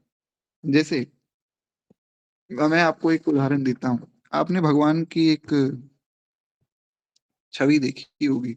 इसमें बटपत्र पर भगवान जो है सो रहे हैं। तो वहाँ पर भगवान ने अपने जो अपना भगवान का चरणों का जो अंगूठा है, उसको भगवान ने अपने मुख में लिया है। तो वहाँ पर बात आई कि भैया भगवान ने ये अपने अंगूठे को मुख में क्यों लिया हुआ है? ऐसी क्या बात है? तो वहाँ पर एक भाव ये है कि भगवान ने उस अंगूठे को अपने मुख में इसलिए लिया, भगवान ये सोच रहे थे कि मेरे जो भक्त हैं, ये मेरे चरणों के मकरंद को पान करते रहते हैं। ऐसा इसमें क्या इनको सुख मिलता है? ऐसा क्या इसमें आनंद है? वो मैं देखूँ। तो इसलिए भगवान ने महाराज वो अपने अंगूठे को अपने मुख में लिया। ये श्लोक तो बड़ा प्रसिद्ध है, संभवतः आप सबको याद भी होगा। करारविन्देन पदारविन्दं मुखारविन्दे विनवेशयन्तं वटस्य पत्रशपुटे शयानं बालं मुकुन्दं मनसा स्मरामि। हे कृष्ण हे यादव हे सखेति गोविंद दामोदर माधवेति। तो वहां भगवान ये अनुभव करना चाहते हैं कि इनको क्या ऐसा आनंद मिल रहा है। जैसे श्री भरत जी का जब भाव भगवान ने देखा, भगवान से रहा नहीं गया, भगवान ने कहा कि भरत जी को ऐसा क्या आनंद मिलता है मेरे भजन में, मैं देखूं। तो वे श्री रामानंदाचार्य जी के रूप में आ गए। भगवान ने एक बार श्री किशोरी जी का भाव देखा, भगवान ने कहा कि ये राधा रानी को ऐसा क्या सुख मिलता है मेरे भजन में, मेरा नाम जप करने में। तो वे चैतन्य महाप्रभु के रूप में आ गए। जब चैतन्य महाप्रभु के रूप में आए तो महाराज अनुभव किया, जब चैतन्य महाप्रभु के रूप में कीर्तन किया भगवान के नामों का, अपने ही नाम का कीर्तन कर रहे हैं। हरे कृष्णा हरे कृष्णा कृष्ण कृष्ण हरे हरे, हरे राम राम राम हरे हरे। तो ऐसा अनुभव उन्होंने किया, उनको खूब आनंद मिला, खूब उसमें सुख मिला। तो उस सुख का अनुभव करने के लिए भगवान गुरु रूप में, संत रूप में, आचार्य रूप में आते हैं। तो इन सब आचार्यों के रूप में भगवान ही तो हैं। तो इसलिए भगवान उस सुख का अनुभव करने आते हैं और दूसरों को सिखाने आते हैं। अब मान लीजिए भगवान भगवान के रूप में आ गए, तो भगवान है। कोई सोचेगा कि अरे भैया, इन्होंने तो बहुत सुंदर तिलक लगा रखा है, गले में जो है कंठी माला पहन रखी है, ये सब बातें ठीक है, तो भगवान ने पहन ले तो क्या बड़ी बात है। और जब वे मनुष्य के रूप में आते हैं, दिखाते हैं, तब लोगों को लगता है कि भैया हमारे गुरुजी तिलक लगाते हैं तो हम भी लगावें, गुरुजी कंठी पहनते तो हम भी पहने, गुरुजी माला जप रहे हैं तो हम भी जपें। तो शिक्षा देने के लिए फिर उनको एक मनुष्य के रूप में, एक भक्त के रूप में आना पड़ता है। कहते हैं अतः ईश्वर की जो भक्तावतार की कथाएं हैं वो इस कारण से होती है। महाप्रभु ने भी अपने को जो है ब्राह्मण क्षत्रिय वैश्य शूद्र आदि वर्णमाला आश्रम वाला नहीं बताया। श्री महाप्रभु चैतन्य देव की बात हो रही है। चैतन्य महाप्रभु ने कहा कि भैया, गोपी वर्तु पद कमलियो दासानुदास। अच्छा, एक और बात, दास दासानुदास। श्री चैतन्य महाप्रभु ने कहा कि जो भगवान के दास हैं, उनके जो दास हैं, उनके भी जो दास हैं, मैं उनका दास हूँ। ऐसे है श्री चैतन्य महाप्रभु, एकदम जो है खुद को एकदम दीन दिखाया। कहते हैं श्री गोपीनाथ के चरण कमलों का जो दास है, उसका भी जो दास है, उसका मैं दासानुदास हूँ, ऐसा उन्होंने बताया। वृत्तासुर को भी दास दासानुदासत्व की अभिलाषा की। वृत्तासुर की कथा हमने सुनी थी, आपको याद होगी, इस प्रकार से भगवान ने वृत्तासुर का कल्याण किया था। कहते हैं अतः बड़प्पन को त्याग कर लघुता, दीनता को अपनाना चाहिए। तो इस प्रकार से इस प्रश्न का भी यहाँ जो है समाधान हुआ। कहते हैं we are exclusively devoted to Shrimati Radha Rani. Is there a need for us to perform bhakti of either Shri Krishna और गुरु। यानी कि हम केवल श्री किशोरी जी की भक्ति करते हैं, हम एकदम किशोरी जी के बड़े निष्ठावान भक्त हैं, बड़े अनन्य भक्त हैं महाराज, श्री राधा रानी के बड़े अनन्य भक्त हैं। तो क्या श्री कृष्ण या गुरु की भक्ति करना भी कोई अनिवार्य है? ऐसा एक प्रश्न किया गया। कहते हैं कि देखो, संतों की गुरुदेव की महिमा भगवान से अधिक कही गई, तदनुसार भगवान की प्रसन्नता के लिए ही संत और गुरुदेव को जो है भगवान से अधिक मानना चाहिए। ठीक बात है। भगवत प्रेम का विरोधी संत या गुरुदेव नहीं हो सकते हैं। कृष्ण सेवा करते समय यदि संत गुरुजन आ गए तो एक क्षण के लिए जो है सेवा को बंद करके सदगुरुदेव का, संत का आदर करना चाहिए। भगवत सेवा में लगे रहे संत के द्वार पर से वापस चले जाएं, ये ठीक नहीं। यानी कि आप भगवान की सेवा कर रहे हैं महाराज, माला जप रहे हैं, गुरु जी आ गए तो उठ जाना चाहिए, माला जहां है वहीं छोड़ दो, उसी क्षण छोड़ दो, पहले गुरु जी को प्रणाम करो। ये नहीं कि गुरु जी आए तो माला और तेज कर दी, वो अपराध है। तो इस प्रकार से भगवान की कोई सेवा कर रहे हैं तो भगवान की सेवा भी छोड़ दीजिए, अगर गुरुदेव पधारे हैं तो तत्काल छोड़ देनी चाहिए भगवान की सेवा भी। कहते हैं क्योंकि भगवत सेवा फिर बाद में भी हो जाएगी, पर संत अगर आकर चले गए तो संत वापस नहीं आएंगे महाराज, संत तो चले जाएंगे। अगर आपको याद हो, हमने एक कथा सुनी थी, उसमें हमने सुना था कि जो ये श्री नव योगेश्वर हैं, ये जब आए थे, तो नव योगेश्वर जब आए तो महाराज निमि ने अपना यज्ञ बंद कर दिया था। क्यों? तो इन्होंने कहा कि यज्ञ का क्या है, यज्ञ तो बाद में भी हो जाएगा, पर अगर ये संत चले गए तो इनका शुभ आशीष नहीं मिलेगा। तो इस कारण से हमें पहले संतों की बात को सुनना चाहिए। तो इसलिए उन्होंने यज्ञ बंद कर दिया। ये है संत का आदर। इस प्रकार से निमि जी ने यज्ञ को बंद किया था। हमने ये कथा सुनी थी पूर्व में, अगर आपको याद हो, उसमें भगवान के जो हरि वल्लभ हैं उनके चरित्र में हमने सुना था। कहते हैं इस प्रकार से कभी कभी भावुकता में लोग कह देते हैं कि हम तो जी गुरु भक्त हैं, हमें भगवान से क्या काम है। ऐसा भावुकता में कह देते हैं कि हम तो बस गुरु जी की भक्ति करते हैं, भगवान से क्या लेना देना है। पर गुरु में अनन्य भक्ति से भगवान प्रसन्न होते हैं, ये ठीक है। पर वहां भगवत भक्ति का बाद नहीं होना चाहिए। बिना भगवत भक्ति के गुरु जी भी प्रसन्न नहीं होंगे। कोई कहे कि हम तो जी गुरु को प्रसन्न कर लें, भगवान का भजन नहीं करेंगे, पर आप ये समझिए, गुरु प्रसन्न कब होंगे? जब हम भगवान का भजन करेंगे। तो इसलिए कोई ये ना सोचे कि केवल गुरु जी के ही भजन में हम लग जाएं। गुरु जी ने जो मार्ग बताया उस पे लगना है, अपने मन से नहीं करना है कुछ भी। तो इस प्रकार से कहते हैं कि गुरु जी तब प्रसन्न नहीं होंगे जब आप महाराज गुरु जी को भजकर और भगवान को छोड़ देंगे। इसलिए राधा और कृष्ण भक्ति में ही ये बात आई है। राधा नाम में और राधा प्रेम में आसक्त अगर आप हैं, उस पर भगवान रीझते हैं। तो कृष्ण भक्त पर राधा जी की कृपा होती है। इसीलिए भैया राधा रानी के अगर आप भक्त हैं तो अच्छी बात है, पर उसमें साथ में ठाकुर जी की सेवा भी करनी पड़ेगी, नहीं तो राधा रानी प्रसन्न नहीं होंगी। तो जिनकी भक्ति कर रहे हो वही प्रसन्न नहीं होंगी, तो फिर क्या भक्ति कर रहे हो? इसलिए हमारा लक्ष्य होना चाहिए युगल की भक्ति। इसलिए आप देखिए कि जब भी श्री किशोरी जी का विग्रह कोई घर में स्थापित करता है किशोरी जी की कृपा से, तो साथ में श्री ठाकुर जी को भी विराजमान किया जाता है, क्योंकि ये भाव किया जाता है कि केवल श्री किशोरी जी का भजन नहीं हो सकता है, साथ में श्री ठाकुर जी का भजन भी बहुत आवश्यक है। इस प्रकार से इस प्रश्न का भी यहाँ समाधान हुआ। एक बार प्रेम से बोलिए श्री किशोरी जी की जय। कहते हैं कि महाराज, आई have no guru in my life, how can I find direction in my life. मेरे जीवन में अब कोई गुरु तो है नहीं। तो ठीक है, आपने बता दिया कि जब भजन करेंगे, नाम जप करेंगे, आदि आदि, फिर गुरु जी मिलेंगे, तो बातें ठीक है। पर तब तक जो है हमें एक दिशा कैसे मिले, हमें एक मार्ग कैसे मिलेगा? देखिए, बात ये है कि अभी 10 प्रश्न जो है और शेष है। तो उसके बाद जो हमारा ये पहला भाग है ना, गुरु महिमा का भाग, ये पूर्ण हो जाएगा। फिर उसके बाद नाम महिमा पर हम कल से, अगर कल कथा हुई तो फिर कल से आगे हम नाम महिमा के विषय में सुनेंगे।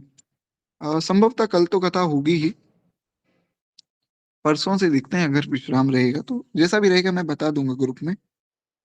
तो एक बार हम गुरु महिमा का भाग तो कम से कम पूर्ण कर लेते हैं।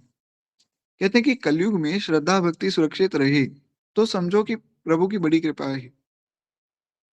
हितकारी उपदेश देने वाले सभी गुरु हैं, जो हमें भगवान की तरफ ले जाए वो सब गुरु हैं।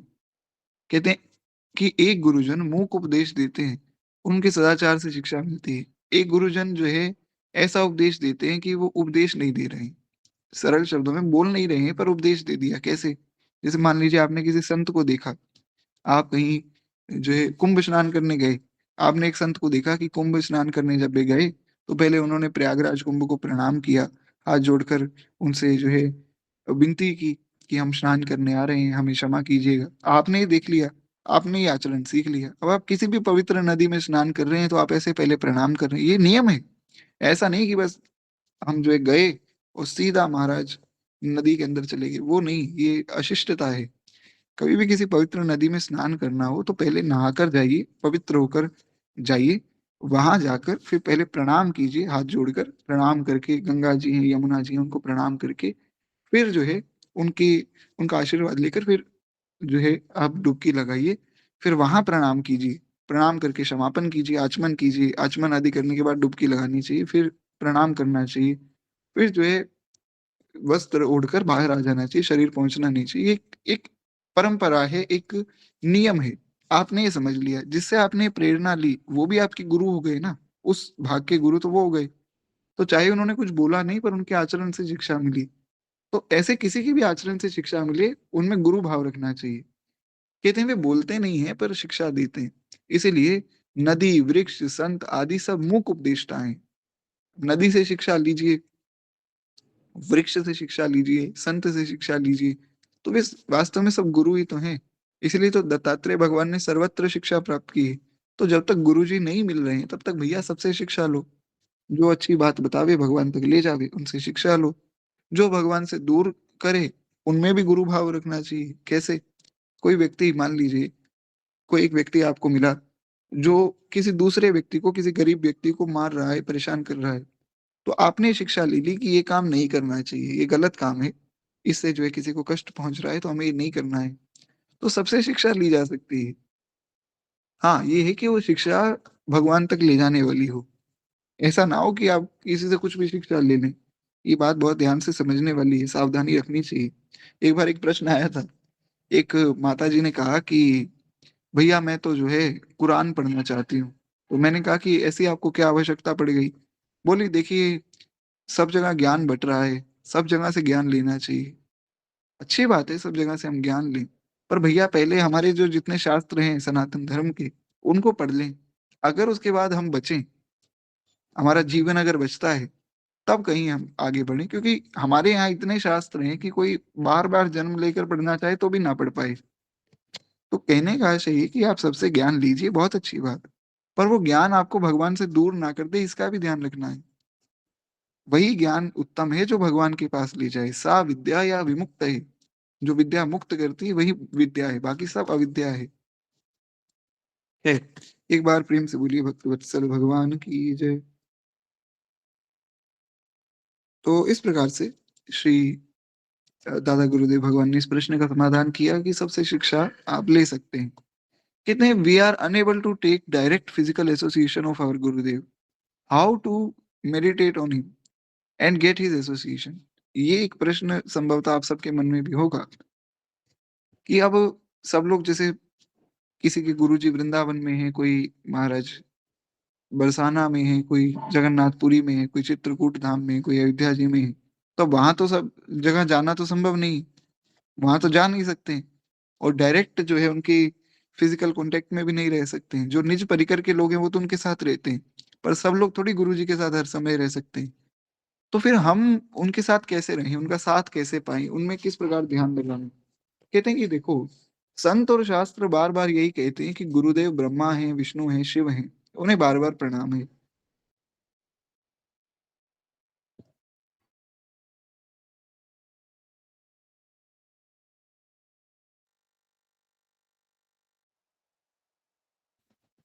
मुझे केवल 1 मिनट दीजिए बस।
जी, तो ख़ैर एक बार प्रेम से बोलिए भक्तवत्सल भगवान की जय। तो हम लोग श्रवण कर रहे थे कि नारद जी से प्रश्न किया गया कि जब हम जो है गुरुदेव का सानिध्य फिज़िकल रूप में प्राप्त नहीं कर पा रहे हैं, प्रत्यक्ष रूप में मतलब उनके पास अगर हम नहीं रह पा रहे हैं, तो फिर किस प्रकार से संत और शास्त्र बार-बार यही कहते हैं, गुरुदेव तो भगवान हैं। तो हितकारी मंगलमय जो उपदेश दें, भूले भटके को सीधा सच्चा मार्ग बतावें, वही गुरु है। तो कहते हैं कि ऐसे गुरु को बारंबार प्रणाम है। तो इस प्रकार से जो है गुरुदेव अविनाशी चैतन्य ब्रह्म है। कहीं भी कभी भी प्रकट होकर वे कृपा कर सकते हैं। बहुत सुंदर बात है कि अगर आप गुरुदेव के पास नहीं जा सकते तो ये समझिए कि गुरुदेव तो चैतन्य ब्रह्म है। तो वे कहीं भी प्रकट होकर दर्शन दे सकते हैं और इसीलिए जो है दर्शन दे सकते हैं और साथ में उन्हें जो है मन वाणी शरीर से प्रणाम करना चाहिए। ऊपर जिनके स्वरूप का वर्णन किया गया है वे ही हम लोगों पर कृपा करने के लिए भक्तमाली श्री जगन्नाथ प्रसाद जी के गुरु रूप में वृंदावन धाम में प्रकट होकर विराजे। यानी कि श्री दादा गुरुदेव भगवान ने अपने गुरुदेव का वर्णन किया। कहते हैं अनंत जीवों पर उनकी कृपा हुई। आज उनका भौतिक शरीर तो नहीं है, वे स्वयं जो है निकुंज में चले गए, जहां से आए थे वहां नित्य लीला में पुनः चले गए। उन्हें शत शत वंदन और अभिनंदन है। हमको उनसे जो है श्री मोहन लाल पारिक जी ने मिलाया। यानी कि श्री दादा गुरुदेव भगवान बता रहे हैं कि उनका मिलन श्री पंडित जगन्नाथ प्रसाद भक्तमाली जी से मोहन लाल पारिक जी ने करवाया। तो कहते हैं अतः मेरे लिए वे बराबर वंदनीय है और बारंबार वे भी वंदनीय है। यानी कि मोहनलाल पारिक जी को भी मैं बारंबार वंदन करता हूँ कि जिन्होंने गुरु जी से मिलवाया। ये बड़ी विशेष बात है कि गुरु जी ने भगवान से मिलवाया, वो ठीक बात है, पर जिन्होंने हमें गुरु जी से मिलवाया उनकी भी तो वंदना करनी चाहिए। तो कहते हैं परम ब्रह्म हमारी स्थूल दृष्टि में नहीं आता है, क्योंकि हमें ऐसा लगता है कि जब भगवान को किसी ने देखा ही नहीं तो फिर भगवान है ही नहीं। कहते हैं इसीलिए लीला पुरुषोत्तम प्रभु श्री कृष्ण का चिंतन भी जो है सही प्रकार से हम नहीं कर पाते हैं। तो ऐसी स्थिति में श्री गुरुदेव भक्तमाली जी का स्मरण, प्रवचन एवं उनका सुंदर सुप्रसन्न मुख का ध्यान करें। मस्तक पर गोपी चंदन तिलक सदा मंडित है। राधा नाम अंकित जो है भाल है, जो उनका भाल था उस पे राधा नाम अंकित था। इस प्रकार से उनके स्वरूप का यथासंभव चिंतन श्री कृष्ण के चिंतन के समान है। यानी कि अगर आप जो है अपने गुरुदेव के पास प्रत्यक्ष रूप में फिजिकल रूप में नहीं जा सकते हैं तो कोई बात नहीं, आप उनका ध्यान कीजिए। आजकल तो महाराज बड़ी अच्छी सुविधा है, आजकल तो यूट्यूब आदि पे जो है सब संत जन दर्शन दे ही रहे हैं, नित्य उनका सत्संग सुनिए, तो उनके स्वरूप को आप बहुत अच्छे से देख सकते हैं। तो उनका ध्यान कीजिए, किस प्रकार से हमारे गुरुदेव तिलक लगाते हैं, किस प्रकार से उनका सुंदर स्वरूप है, किस प्रकार से उनका सुंदर वपु है, तो ये सब ध्यान ये किया जा सकता है और बारंबार उन्हें प्रणाम करके हम कृतार्थ हो सकते हैं। गुरु पूर्णिमा पर चित्रपट में वे पूज्य हैं। तो जो चित्रपट है आपके घर में भी संभवतः सब लोगों के घर में अपने अपने गुरुजनों का चित्रपट होगा, तो उस चित्रपट का पूजन करना चाहिए। वे भी साक्षात गुरुदेव ही हैं। जहाँ जिसका प्रेम है वहीं जगत गुरु श्री कृष्ण प्रकट हैं। श्री कृष्ण शरणम मम। इस प्रकार से महाराज जी ने उत्तर देकर यहाँ इस उत्तर का भी समाधान किया है। खैर एक बार प्रेम से बोलिए श्री महाराज जी की जय। तो बस केवल हमारे दो चार प्रश्न और शेष हैं। कहते हैं पूज्य सदगुरुदेव का स्मरण ये हम लोगों के श्रेय का साधन है। इसलिए श्री पीपा जी को भी जो अति भक्ति की सीमा कहा गया वह गुरुदेव की कृपा है। श्री रामानंद पद पाई भयो अति भक्ति की सीमा। श्री नावा गोस्वामी जी ने कहा कि श्री पीपा जी महाराज जो हैं वो भगवान श्री महाराज रामानंदाचार्य जी की कृपा से ही अति भक्ति की सीमा बन गई। पीपा जी ने ऐसा भजन किया कि अति भक्ति की सीमा उनको माना गया।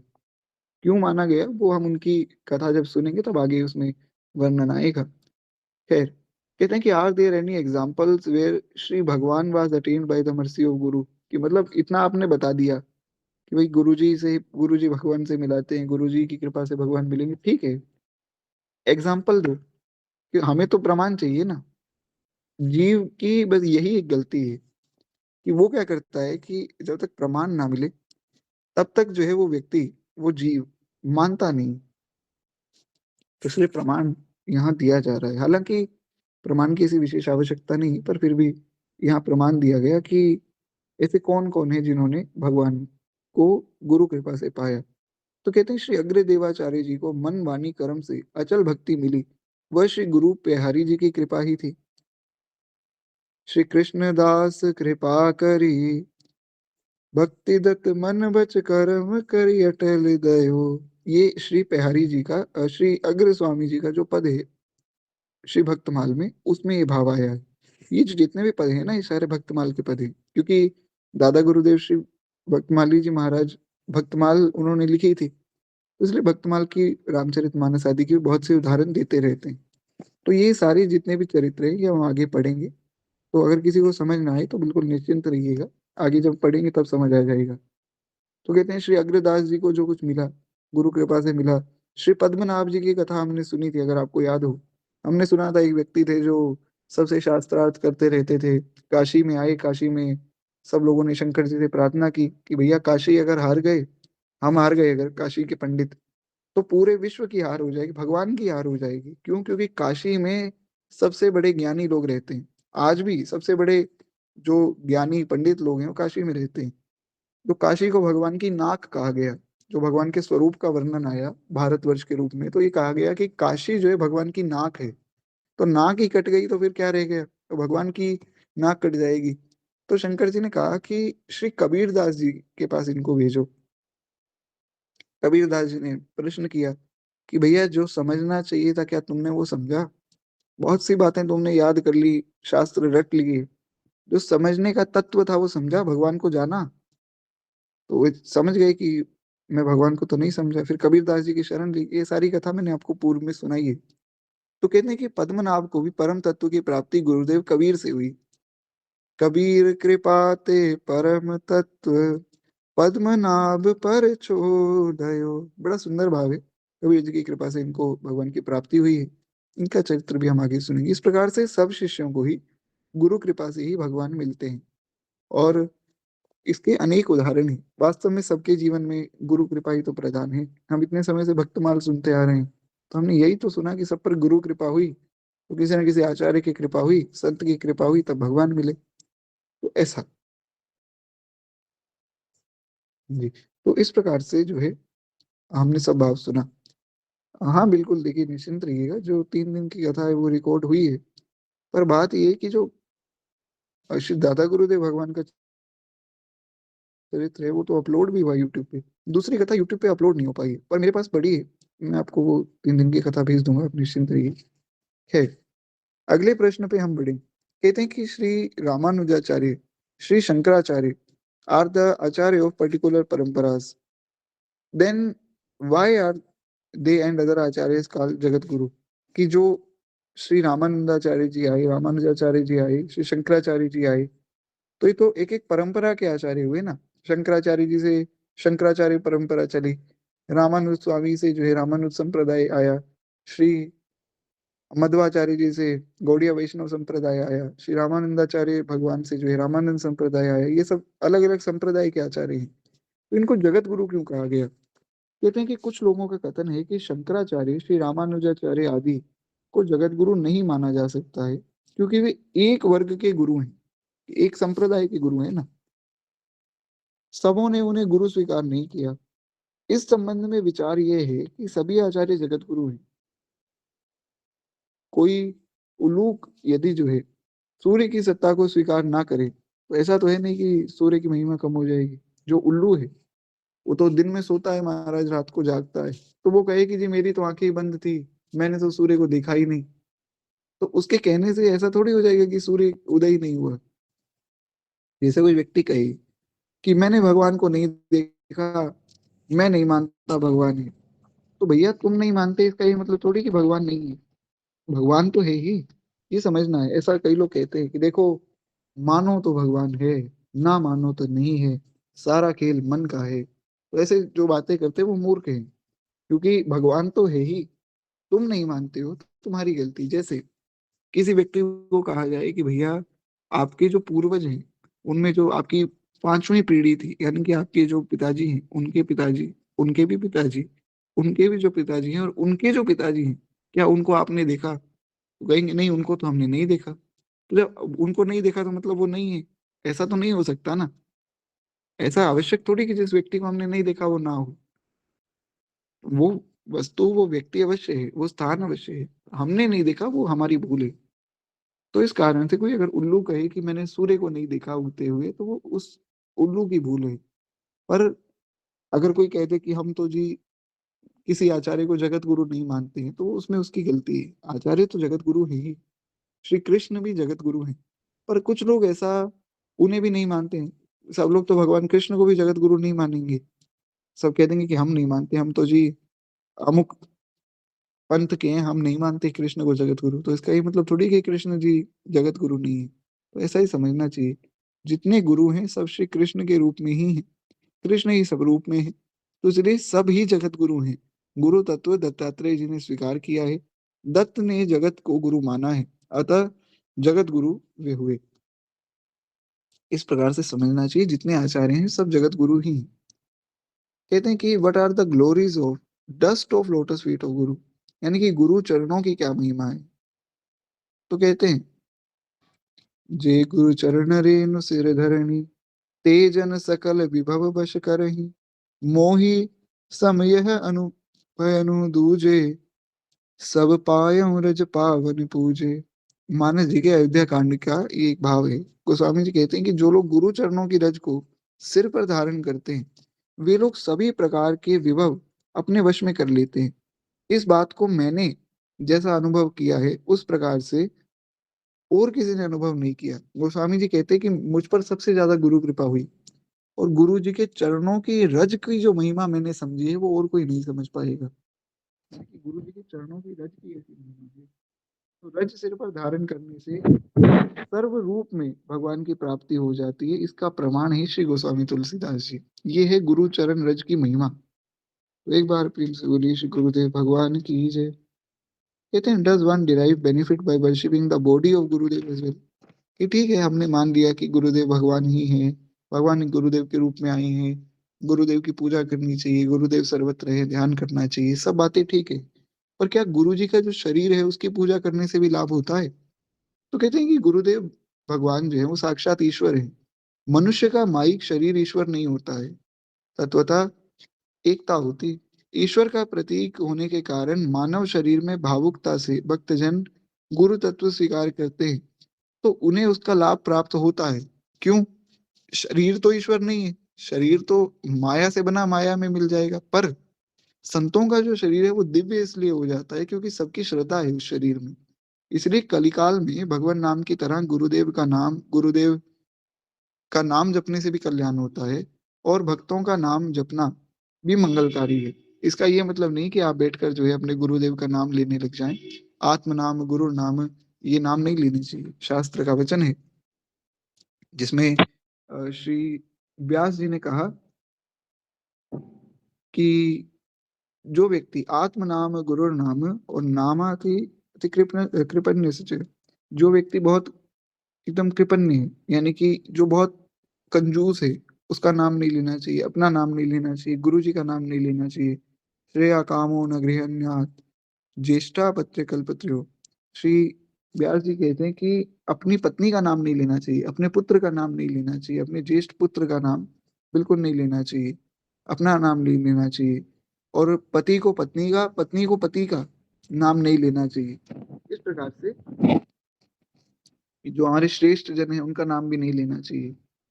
तो इस प्रकार से ऐसा नहीं कि आप बैठकर अपने गुरु जी का नाम जपे, पर हाँ, संतों का नाम जप करना चाहिए। और नाम की महिमा सदा ही है। इसीलिए जैसी नाम की महिमा, भगवान के नाम की महिमा बताई गई, वैसे ही गुरु जी के नाम की महिमा है। इसलिए गुरु जी का शरीर भी दिव्य है। तो नाम की महिमा सदा थी और आगे भी रहेगी, पर कलयुग में इसका विशेष महत्व है। तो कहते हैं कि क्या गुरु तत्व सब जगह विराजमान है? कहते हैं कि गुरु शंकर रूपिनो के बाद भक्त वैष्णव जो है, ऋषि देव मनुष्य पशु और ये वृक्ष आदि सब में ही गुरु तत्व व्याप्त है। यानी कि गुरु जी सब में ही है, जैसे भगवान सब में है, वैसे गुरु जी सब में है। क्योंकि भगवान ही तो गुरु है ना। तो ये समझना चाहिए। तो कहते हैं कि गुरु को जो है ब्राह्मण क्यों कहा जाता है? यहाँ पर ब्रह्म आना चाहिए, क्योंकि देखिए अगर ब्राह्मण कहेंगे तो फिर वो बात अलग हो जाएगी ना। गुरु को ब्रह्म क्यों कहा जाता है वो आना चाहिए, शायद यहाँ थोड़ी मिस प्रिंटिंग हो गई है, कोई बात नहीं। कहते हैं कि ब्रह्मा होकर गुरुदेव जो है सद्गुणों की सृष्टि शिष्य में करते हैं, विष्णु बनकर जो है वे ज्ञान की रक्षा करते हैं, और शिव बनकर माइक विकारों की शिक्षा देते हैं। इसीलिए जो है गुरु को ब्रह्म आदि भी कहा गया है। इनकी गुरु जी को भगवान इसीलिए कहा गया है, ये हम पूर्व में भी सुन चुके हैं। तो इस प्रकार से हमारा गुरु महिमा का जो भाग है वो पूर्ण हुआ। एक बार प्रेम से बोलिए श्री सद्गुरुदेव भगवान की जय, श्री महाराज जी की जय। तो अब जो है हमारा नाम महिमा का भाग शुरू होगा, कल से ही शुरू होगा, देखते हैं बाकी जैसी हरी इच्छा हो। 2 मिनट प्रेम से भक्तमाल जी की आरती करें, फिर वाणी को हम विश्राम देंगे। इस धन्य नाभा भारती की आरती आरत हरे, ये भक्त भगवत की कथा सब विश्व का मंगल करे।